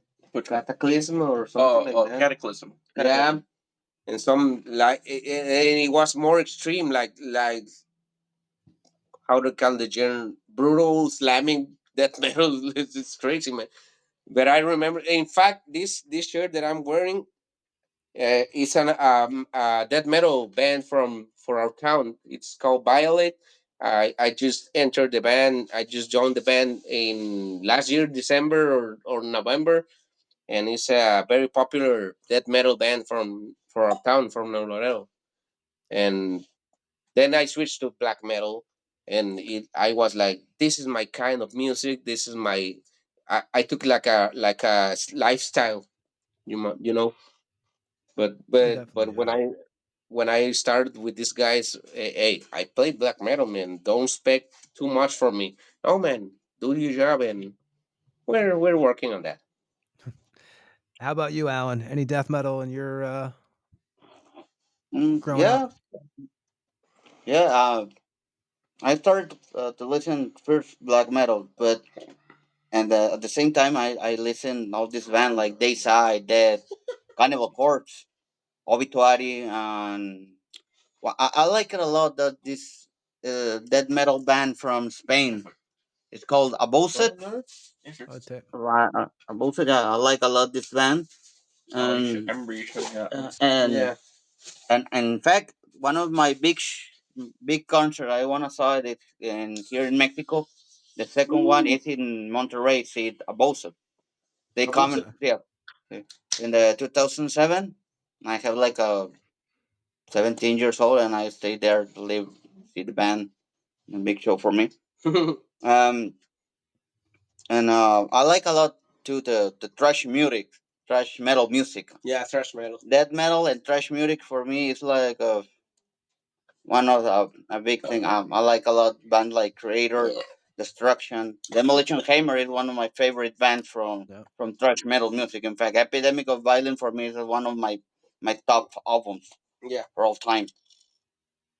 Yeah, I like And it a lot. and you mentioned, I'll actually go through with all you guys really fast before we get to the, what's going on with the band lately. But you guys all played in other bands. You guys have all been involved in other bands.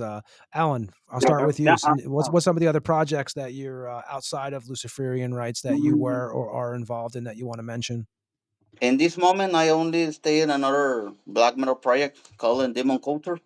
Yeah. Yeah, that is only the one project I want to stay aside. I have another, but I can talk about that at the moment. Um, but playing live shows with Demon Culture only. Yeah. Okay. Yeah. We. Yeah. Yeah. I am a to be honest, I like to ¿cómo se dice? Me gustaría tocar en más Like you want to play in more He would songs. like to play in more in some more bands, bands, but it's but not possible for me no, now. it's not possible for the moment. Yeah. Okay. Yeah. How about you, Yeah. Jerry? Well, I my main band is Luciferian Rites, but I have a personal project that I started in 2013-14 officially, because this project of mine was older than this. Um, in fact, when I started this project, the name is Perpetua Tenebrae.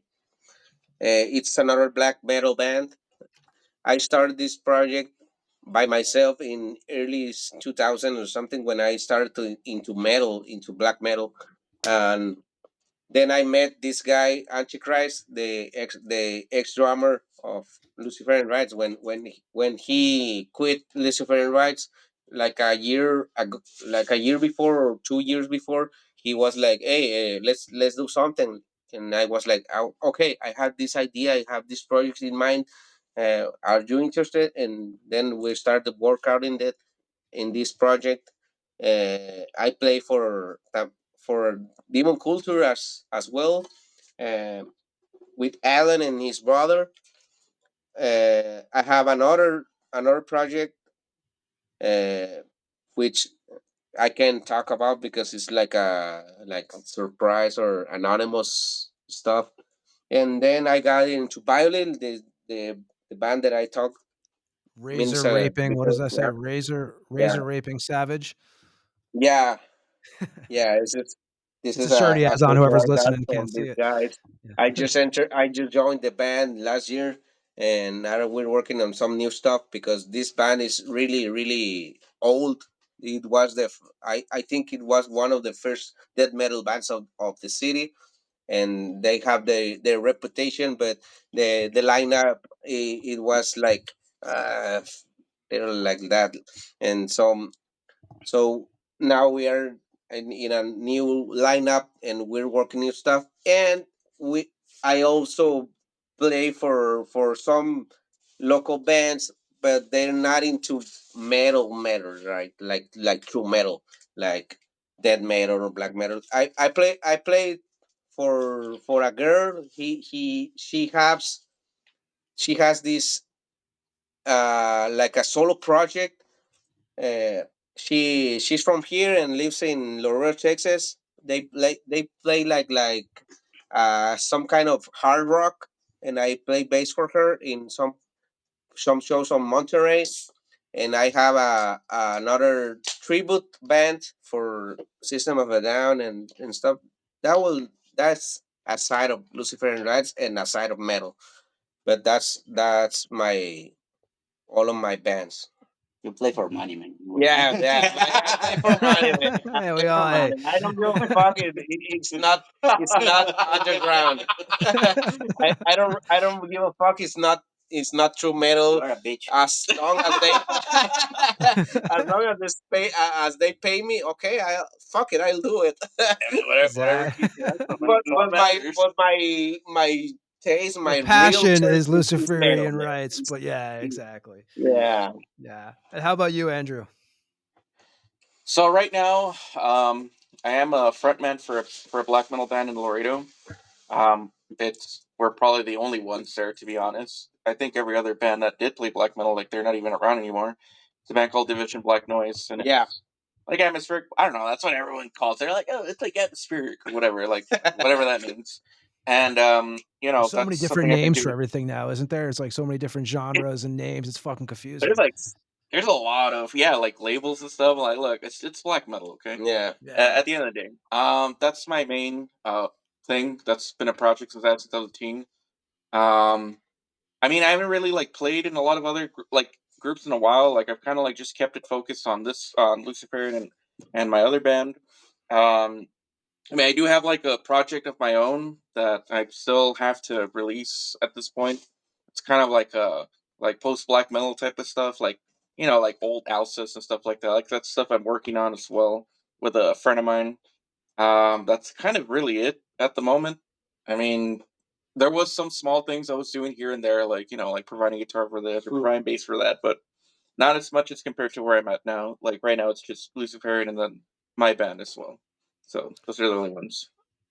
And you guys, another thing is, I don't know, any of you guys can answer this one, whoever wants to. It's not, it is a lifestyle. Like the band itself, you guys take very serious though. Like with Luciferian Rites, like the content and the message is a very serious thing with you guys. I would say yes. Yeah, because we are normal persons, man. Yeah, man. We have our humor stuff and all this stuff. Some people will tag us are Satanists or something like that. And Well, we have our home ¿cómo se dice? Nuestras propias creencias. yeah, we have our own beliefs. Yeah, but Yeah, I will not consider religious guy because I will say that I don't think I don't believe in God, but neither I will think that I neither it's not congruent to believe in Satan or something like that, or the devil, because it's a very complex theme to talk about this Satan or shit. But I will not consider like Satanist because I don't give a fuck about religion. You know, when you talk about God and Satan, they're related, and I Yeah. can, as I don't believe in God, it's stupid to believe in Satan because they're related. So I don't give a fuck about that. Yeah, I just live my own life. yeah, I feel like when it comes to the stage, the message is there. It's a different persona that you play, Yeah. like the feeling that you do, like especially with Luciferian, like how I feel when I play. Like it's not, it's this, it's what the music, makes me feel. It's not me at that point anymore. It's what I am in the group, and um, I guess that's probably the only way I can put it. I mean, yes, I can say that I do live that lifestyle in some sense, but when it comes to the music, especially when we play live, there's just this different thing that takes over in some sense, and that's the character that plays out to express the music in its own form, I guess you could say, its own identity and such. Yeah. That's what I feel. Yeah. If that answers I the would not question. consider like Satanist. I mean Luciferianism is a thing, but Satanism is another thing. You You guys know, have Santa Morte is a big thing where you guys are from, right? Is you guys like that is like something you guys families into, or what can you explain about that to people who don't know that religion? uh, that we have a very big respect for in that for a big for la Santa Muerte we call it here. We have a big respect for that because it's a part of culture, and he always stay with us in our ¿cómo se dice? En mi vida cotidiana. We have and every day. in your everyday lives. We want to say one very Mexican poem or something like that. It's A Mexican thing. a Mexican thing. We always live aside of the death. Yeah.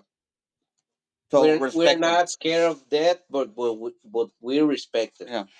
Yeah. We always say aside of the death. And well, like we want to say that some minutes ago, in that days where the cities are full of violence, Yeah. more we feel it more. So we want to say, okay, if our moment is come, we're gonna get it. And Yeah. No, 2018, we're actually in that. You guys are playing with the Black Mariah, Satanic Rites 3, Forest of Yeah. Doom, They're Rapture they're friend of Messiah. us. Yeah, Satanic Rapture rights. Messiah. You In guys are fact, they're doing from León, Guanajuato. We have mentioned a lot of bands from León, Guanajuato. we have a lot of We have a lot of friends friends in that city. you guys played Peru too, right? The Yeah. Black Goat Congregation 3. yeah, and Cusco. In Cusco, yeah, that was an amazing experience for us. You guys with did that. with Neveros from Colombia. Neveros from Colombia. Serpiente Profana de Ecuador. Yeah, these From guys Ecuador. from Nevers, they are such an amazing. A lot of band. A very great night there. That was a very big experience for us.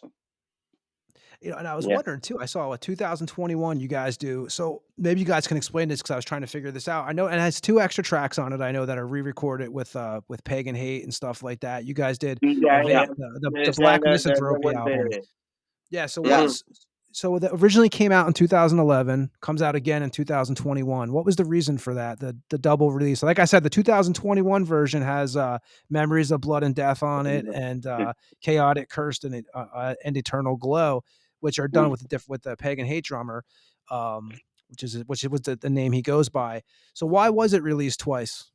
Well, these things happen. When we want to start recording the fifth album, Evangelion of the Black Misanthropy, in the 2011, when we want to pay the studio, we only give it us like a week to recording all the album for our inexperience. We want to know recording with this I don't know how to say the time clock, like a we call it here metronome. I don't know how to say in Oh yeah, English. metronome. Yeah, metronome. We lost a lot of time with and start recording, so we're gonna left two songs of that album in that years.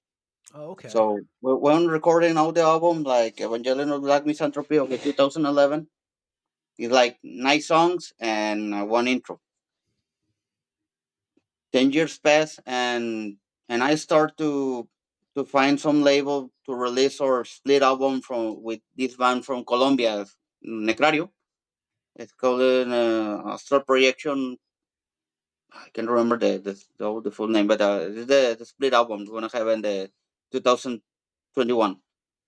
Um, and I go with a Japanese label called Was that Luciferian Hidden Mardi Gras. Projection?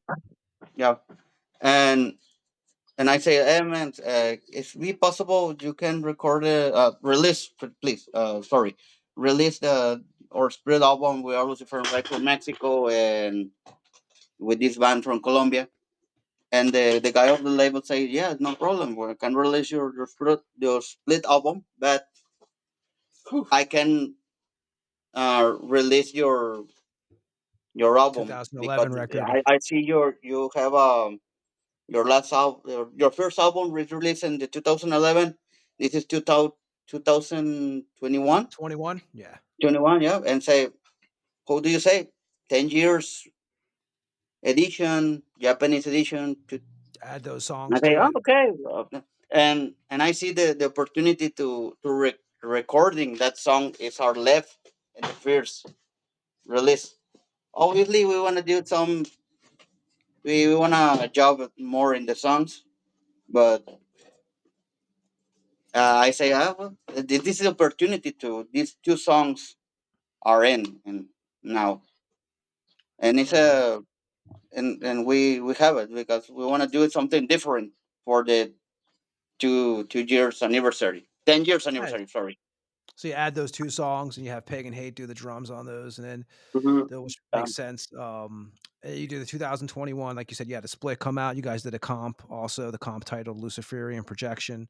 2024. So I'm gonna talk about this record, which is the last thing you guys released. Also, Andrew, is this when? What is the exact year you get involved in the band? So funny enough, I played with Luciferian before I was even in the group. This happened like I believe it was 2015, 2016. We were playing a show in Laredo. It was with my band, my brother-in-law's band, and the Blood Royale from I think they were from Austin. Um, Great guys. I think they were the closers, and I had told Alan like, hey, you don't have bass with you today. Like, can I play with you guys just for the show? Like right there in the moment, like they're at the bar. And the only reason why I asked is because like a lot of his writing, I can figure his writing out. Like we have a similar style when it comes to writing riffs, so I can kind of tell like what the key is. I'm like, okay, you know what? Like, and I just told him, and I guess we're all drunk. He's like, yeah, go for it. Yeah, go ahead, go for it. So I literally I played bass for that one that one show, and it was fun. Yeah. And then years passed by and stuff like that. And then eventually, I think Alan asked me, what was it, 2021, 20, I'm gonna them. I think it was 2021, 2022, around there. Yeah. It was 2022. Beginning of 2000. Yeah. And he had asked me, like, hey, like, do you want to do rhythms for us? And I said, yeah, like, I mean, I'm down. I mean, when I first heard the what's it called? When the light dies, I heard that a lot, so much on repeat that I was able to figure it out on guitars at that point. It's like, yeah, I can figure it out. I can pull it off. And yeah, like that's when we started, getting together and stuff. And I remember the first show that they had told me, okay, we're gonna go play in Tlaxcala, and I was like, I don't even know where the heck that That was a is. fun experience, man. That was a fun experience. I didn't know where the heck that was until I looked it up on my phone. It was about like 22 hours away from where I'm from. I was like, Shit. holy shit! This is like passing Mexico City, right around. Yeah, I was like, oh shit! That was like 4 hours ago from Mexico City. And like, we took the, he had a drove the whole time. It was an adventure, I'll tell you that much. It was like I saw a lot of things I never thought I'd ever seen. It was beautiful out there, and we finally reached Tlaxcala, and it was the first show that we played together. It was in November. I remember now. Yeah. I think we played with Moonlight, and I don't remember the other groups. Milicia Oscura from Yeah. Tijuana. Milicia Oscura. Yeah, those guys are cool. Yeah. Yeah, like that was the first show, and then ever since then, I mean, that's where I've been. We've already done a few shows together. I mean, we played with Craft. We played Mexico City. That was awesome. That's pretty much where I got in at that point. Nice. In 2024, Luciferian Rites puts out Oath of Midnight Ashes, again on Moribund Records, 11 tracks. And you guys went with a South Korean artist on the artwork for that cover. So what studio did you guys record that record at? When we started recording that album, it's in 2022. Yeah. The middle of the 22.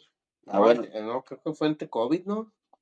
Oh, In fact, I think that we started the recording when the pandemic era. Yeah. It's like 2021. 2021, something like when We started. It was the fucking COVID pandemic era, and we started to recording.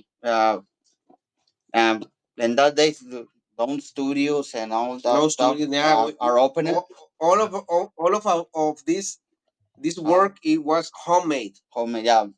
Yeah, But because obviously at the COVID shit, there was no studios open, nothing. So we work on this album at home. In fact, it was in here in Alan's place. And well, in my old place, because this is the new place. I have another before, and ¿cómo se dice? It got burned. Yeah, it got burned by an accident. Oh shit! Burner. Really? Yeah, that's why we called it the Burning House Studio. Well, that's a good name for it then, I guess. We recorded in the burn house. We set up our thing and all the hardware for recording, and we called it the Burning House Studios. Jesus. Yeah, that was a funny thing. So now, what do you guys have? Like, is there now? Obviously, 2025. Well, halfway through it.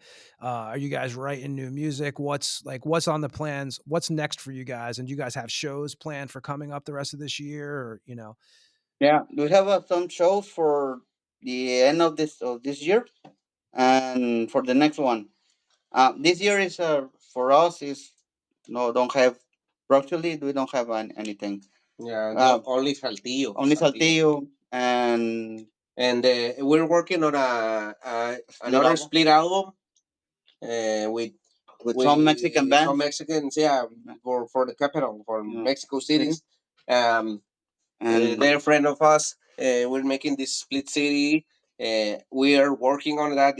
It's homemade too. We didn't enter to a studio. We gained experience at recording. We had the hardware. We had all the things that it needed, and we're working on this shit for another split album. And for the next year, we have some shows programmed for Puebla, and I don't remember the other dates. I have some shows, And we have another stuff in mind for the fourth album. Yeah, and well, before the fourth album, we want to release. It's only idea, but we want to record in a EP. Yeah, EP album with 5 songs. It's are left for the we want to have left for the it's third like album, like a continue of the third album, or only to say one thing. have you guys been to Europe yet? Huh? Have you guys been to Europe yet? Yeah, doing yeah, yeah. shows? We played this year. this year In May? in May, the first dates, the first days of May in Switzerland. Yeah. At the Black Hole Fest. Yeah. And it was an experience, an amazing experience for us. The people, everything was fucking awesome, man. It's the first time we want to play in a in Europe. big festival. It was our first time in Europe. Nice. And the people in charge, all the crew, all the staff, they're such an amazing persons. We met them. We met some band members from like Sarkrista, White Run, and other bands. And we gathered and we talked. We drank some beers. We chilled out, and that was an amazing experience for us, man. That's awesome. Yeah. I have no words to describe it. Oh man. It's Yeah. a big No. step for the band. Yeah, It's a big step. like I said, it was our first time in Europe, and we really don't want to be our last. Yeah, I first heard Our you last guys from day. Moribund. I heard you guys years ago. Wanted to get you guys on here and stuff. You know, and anybody like people want any Luciferian merch. Where's the best place to go? You guys got band camps and stuff like that. Okay. No, it's via Facebook page. Yeah. You if people are interested in buying some merch, they just have to send a message to the Facebook page, and we will talk about for the address and shit, right? Yeah. At the moment, we don't have a lot of merch. At the moment, we don't have merch. At the moment, We sold out in Europe. yeah. So ¿cómo se dice? Estamos reabasteciendo. Yeah. Yeah, like we're what's it called? We're trying to refill all that stuff. Yeah. Or what's it called? Like re up. I think that's the word. Restock. Restock. Yeah. Yeah, restock this. I want to thank you guys for coming on. I know we've been trying to set this up for a little bit. We and, really appreciate it for your space. Thank you so much, man. Yeah, man. We really appreciate it. nope. We appreciate you guys coming on the show and giving us the time and giving us the information about the band and stuff. And I wish you guys the best of luck. First of all, if you guys hit, if you guys hit this part of Europe, I'll be out here to see you. Yeah, I think it's and you guys are gonna hopefully work on another EP and then a full length probably in 2026. I mean, I think it will be in 2027 or something for the fourth album. 28. Because it's very near for us. We just got released the Out of Midnight Ashes, and it's like man, you know what I'm talking about. But It's 2027, this world may not be here anymore, man. It's so fucked up in this world. It's better. But no, dude. Again, guys, we're gonna actually play on the way out of here tonight. We're gonna play the title track, actually, "Oath of Midnight Ashes," from the 2024 record that came out on Moribund. And anything you guys want to say on the way out? We hope the people enjoy this interview. And thank you so much for the space, man. We want to thank all of our fandom for the support, and Yeah, I mean, thanks for having us here. For everyone that's out there, all the fans and everything. Without you guys, of course, we wouldn't be here. And hopefully we can see you guys out there once we go play out there and meet you guys. I mean, you can just talk to us and we'll have a beer with you. We'll whatever you want. I mean, you'll be seeing this. You'll be seeing this gringo out there in Mexico. You're gonna be seeing it and be like, "Oh, those guys from Texas or some shit like that." But just fucking getting drunk and shit. I'll tell them like, "Yeah, I come from the place with the horses and the guns and all that stuff." Maybe we can do a carne asada before. Yeah, carne asada. Let's like a barbecue. How about you, Alan? Anything you got to say? Carne asada. How about you, Alan? Anything you want to say on the way out? Thanks for all the people, all our fandom for your support, and thank you very much. And thank you, man, for the space you're giving us for this interview. I haven't had this in a while. We really appreciate it. No problem, man. And like I said, you guys are always welcome back. And we're going to play on the way out of here. We're going to play Oath of Midnight Ashes from the 2024 record that came out on Moribund from Luciferian Rites. And again, guys, thanks a lot for hanging out with us. We'll say goodbye to you guys in a minute. Everybody else, this is Luciferian Rites. Oath of Midnight Ashes from 2024. We'll be back on the Tampa Morgue after this track.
And that was Luciferian Rites with Oath of Midnight Ashes. That came out on the Oath of Midnight Ashes record. That came out on Moribund Records in 2024.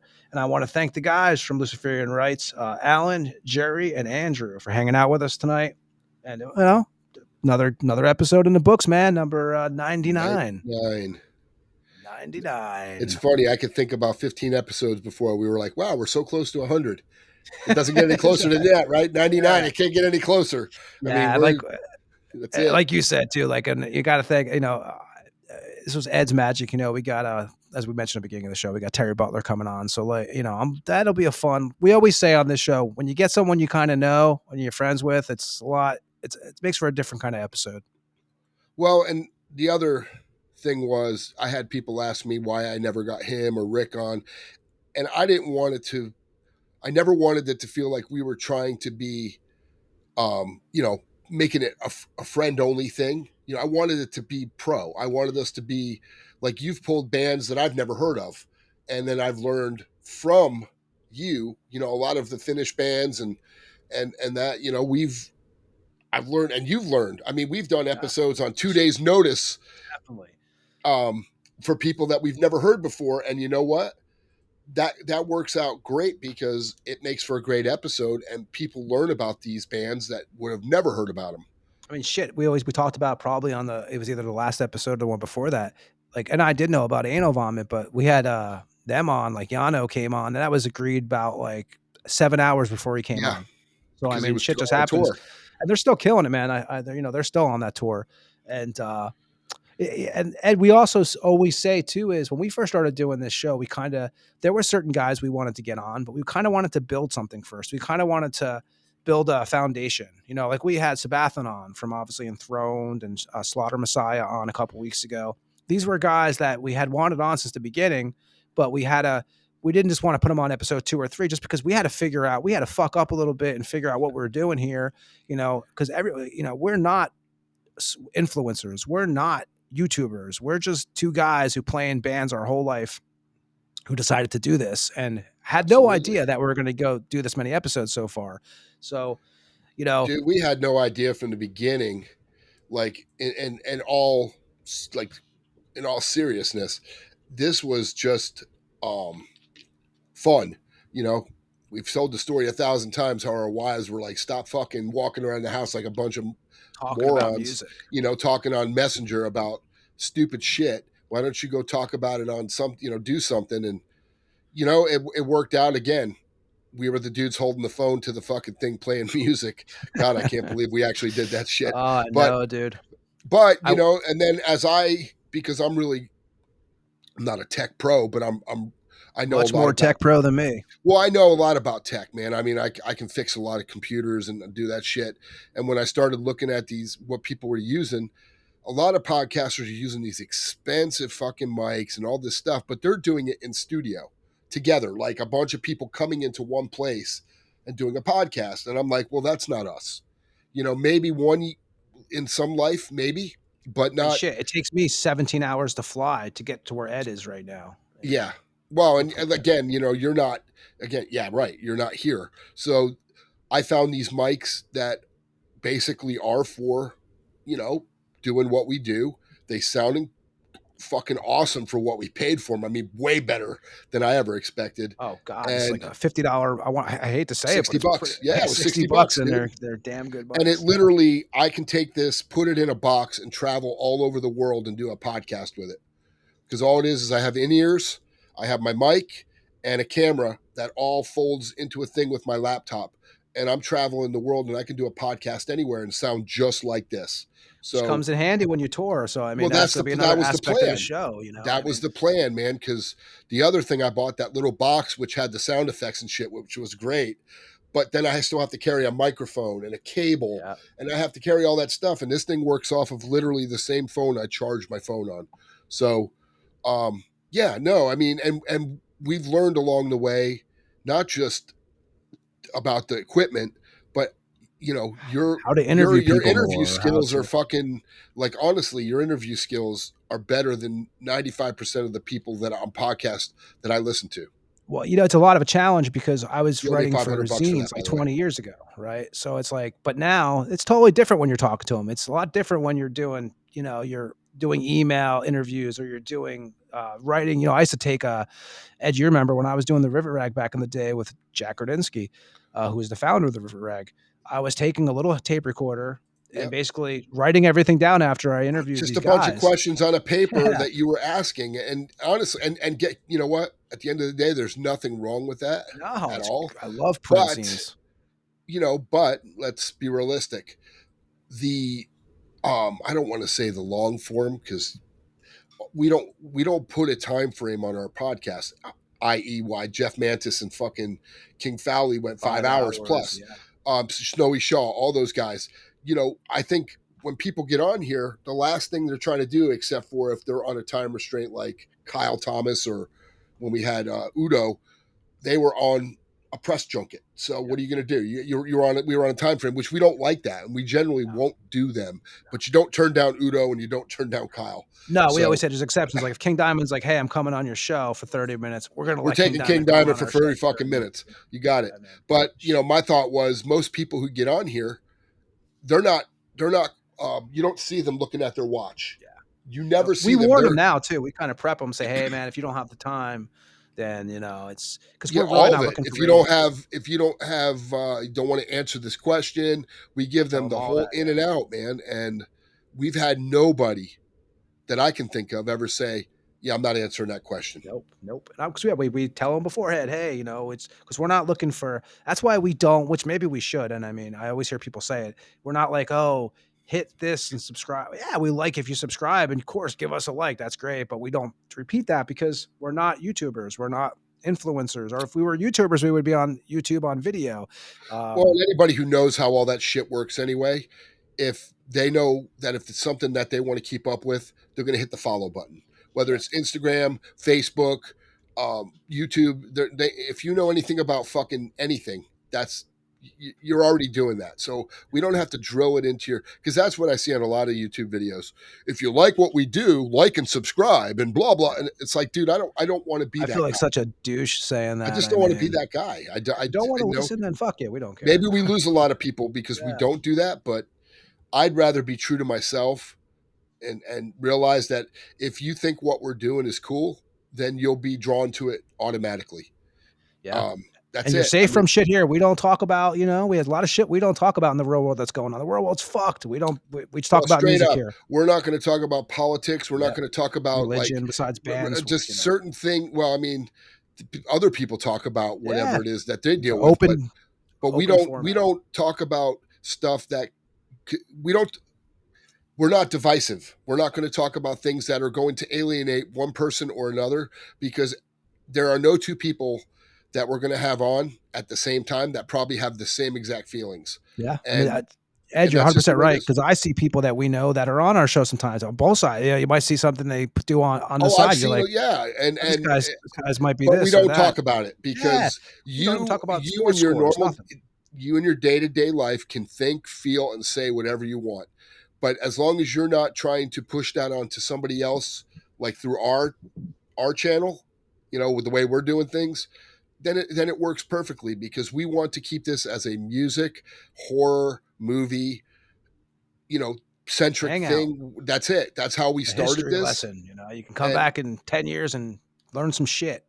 Right, because whatever happened politically or religiously or whatever in 10 years, are you really going to care? But musically, you will because music is not generational. It's forever. But if you want to send us some money, feel free. We'll well, that's a fact. You can like and subscribe to my my Capital One bank. Yeah. Definitely for sure. But no, and what's funny is I could be completely burned out. I know you're burned out from driving. I had a long ass weekend, and we'll still get on here and do what we do. Not because we're being paid to, but because we just do it. We enjoy it. Sometimes we come on. I'll come on at 4 a.m. Ed will come on at 5 a.m. You just whatever works, whatever we have to do to get the interviews we want. That's what we do, and to get the information across, that's what we do. And both of us. Time frames, obviously, between you and me is already 7 hours, and then now we're doing fucking. I'm having to learn all kinds of geometry and shit and calculus to figure out everybody else's time zone. You know, Yes. it's crazy, but we make it work, man. And we've never had a guy say I can't come on because of that time. Nope. No. And I will say, we sent and this is for, I don't know if I told you, Ed, but for me, this makes me happy. About 5 months ago, we sent out a Tampa Morgue t-shirt to Hugo from Witch Trap, and he got it yesterday. Yeah. So to Colombia, it took fucking forever, but he got it. He was really excited, you know. So we were going to do Ed had a really good idea that we're going to do. It'll be the same front design, but we have a little idea for the back that Ed spurted out that I was like, oh, that's fucking brilliant. And anybody in Tampa will understand it.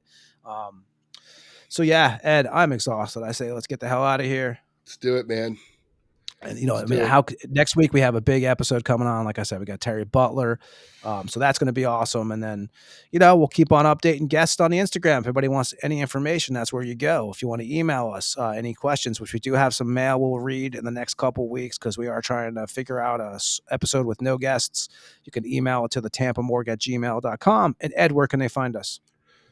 Spotify, Apple, anywhere there is podcasts. You already said tampamorgue@gmail.com. YouTube, no video, but like me, I have a premium subscription, so I can listen to it without having the screen on, and it'll play. And yeah, I mean, we're pretty much everywhere that I've seen. I haven't not seen us, which is weird, but we get put up everywhere there's podcasts. So that's awesome, man. And we get a lot of feedback from people. We always appreciate that, by the way. I mean, it's always good shit. Hell yeah. And again, thanks to the guys from Luciferian Rites, Alan, aka Abomination, Jerry, aka Serpenter, and Andrew, aka Thantos.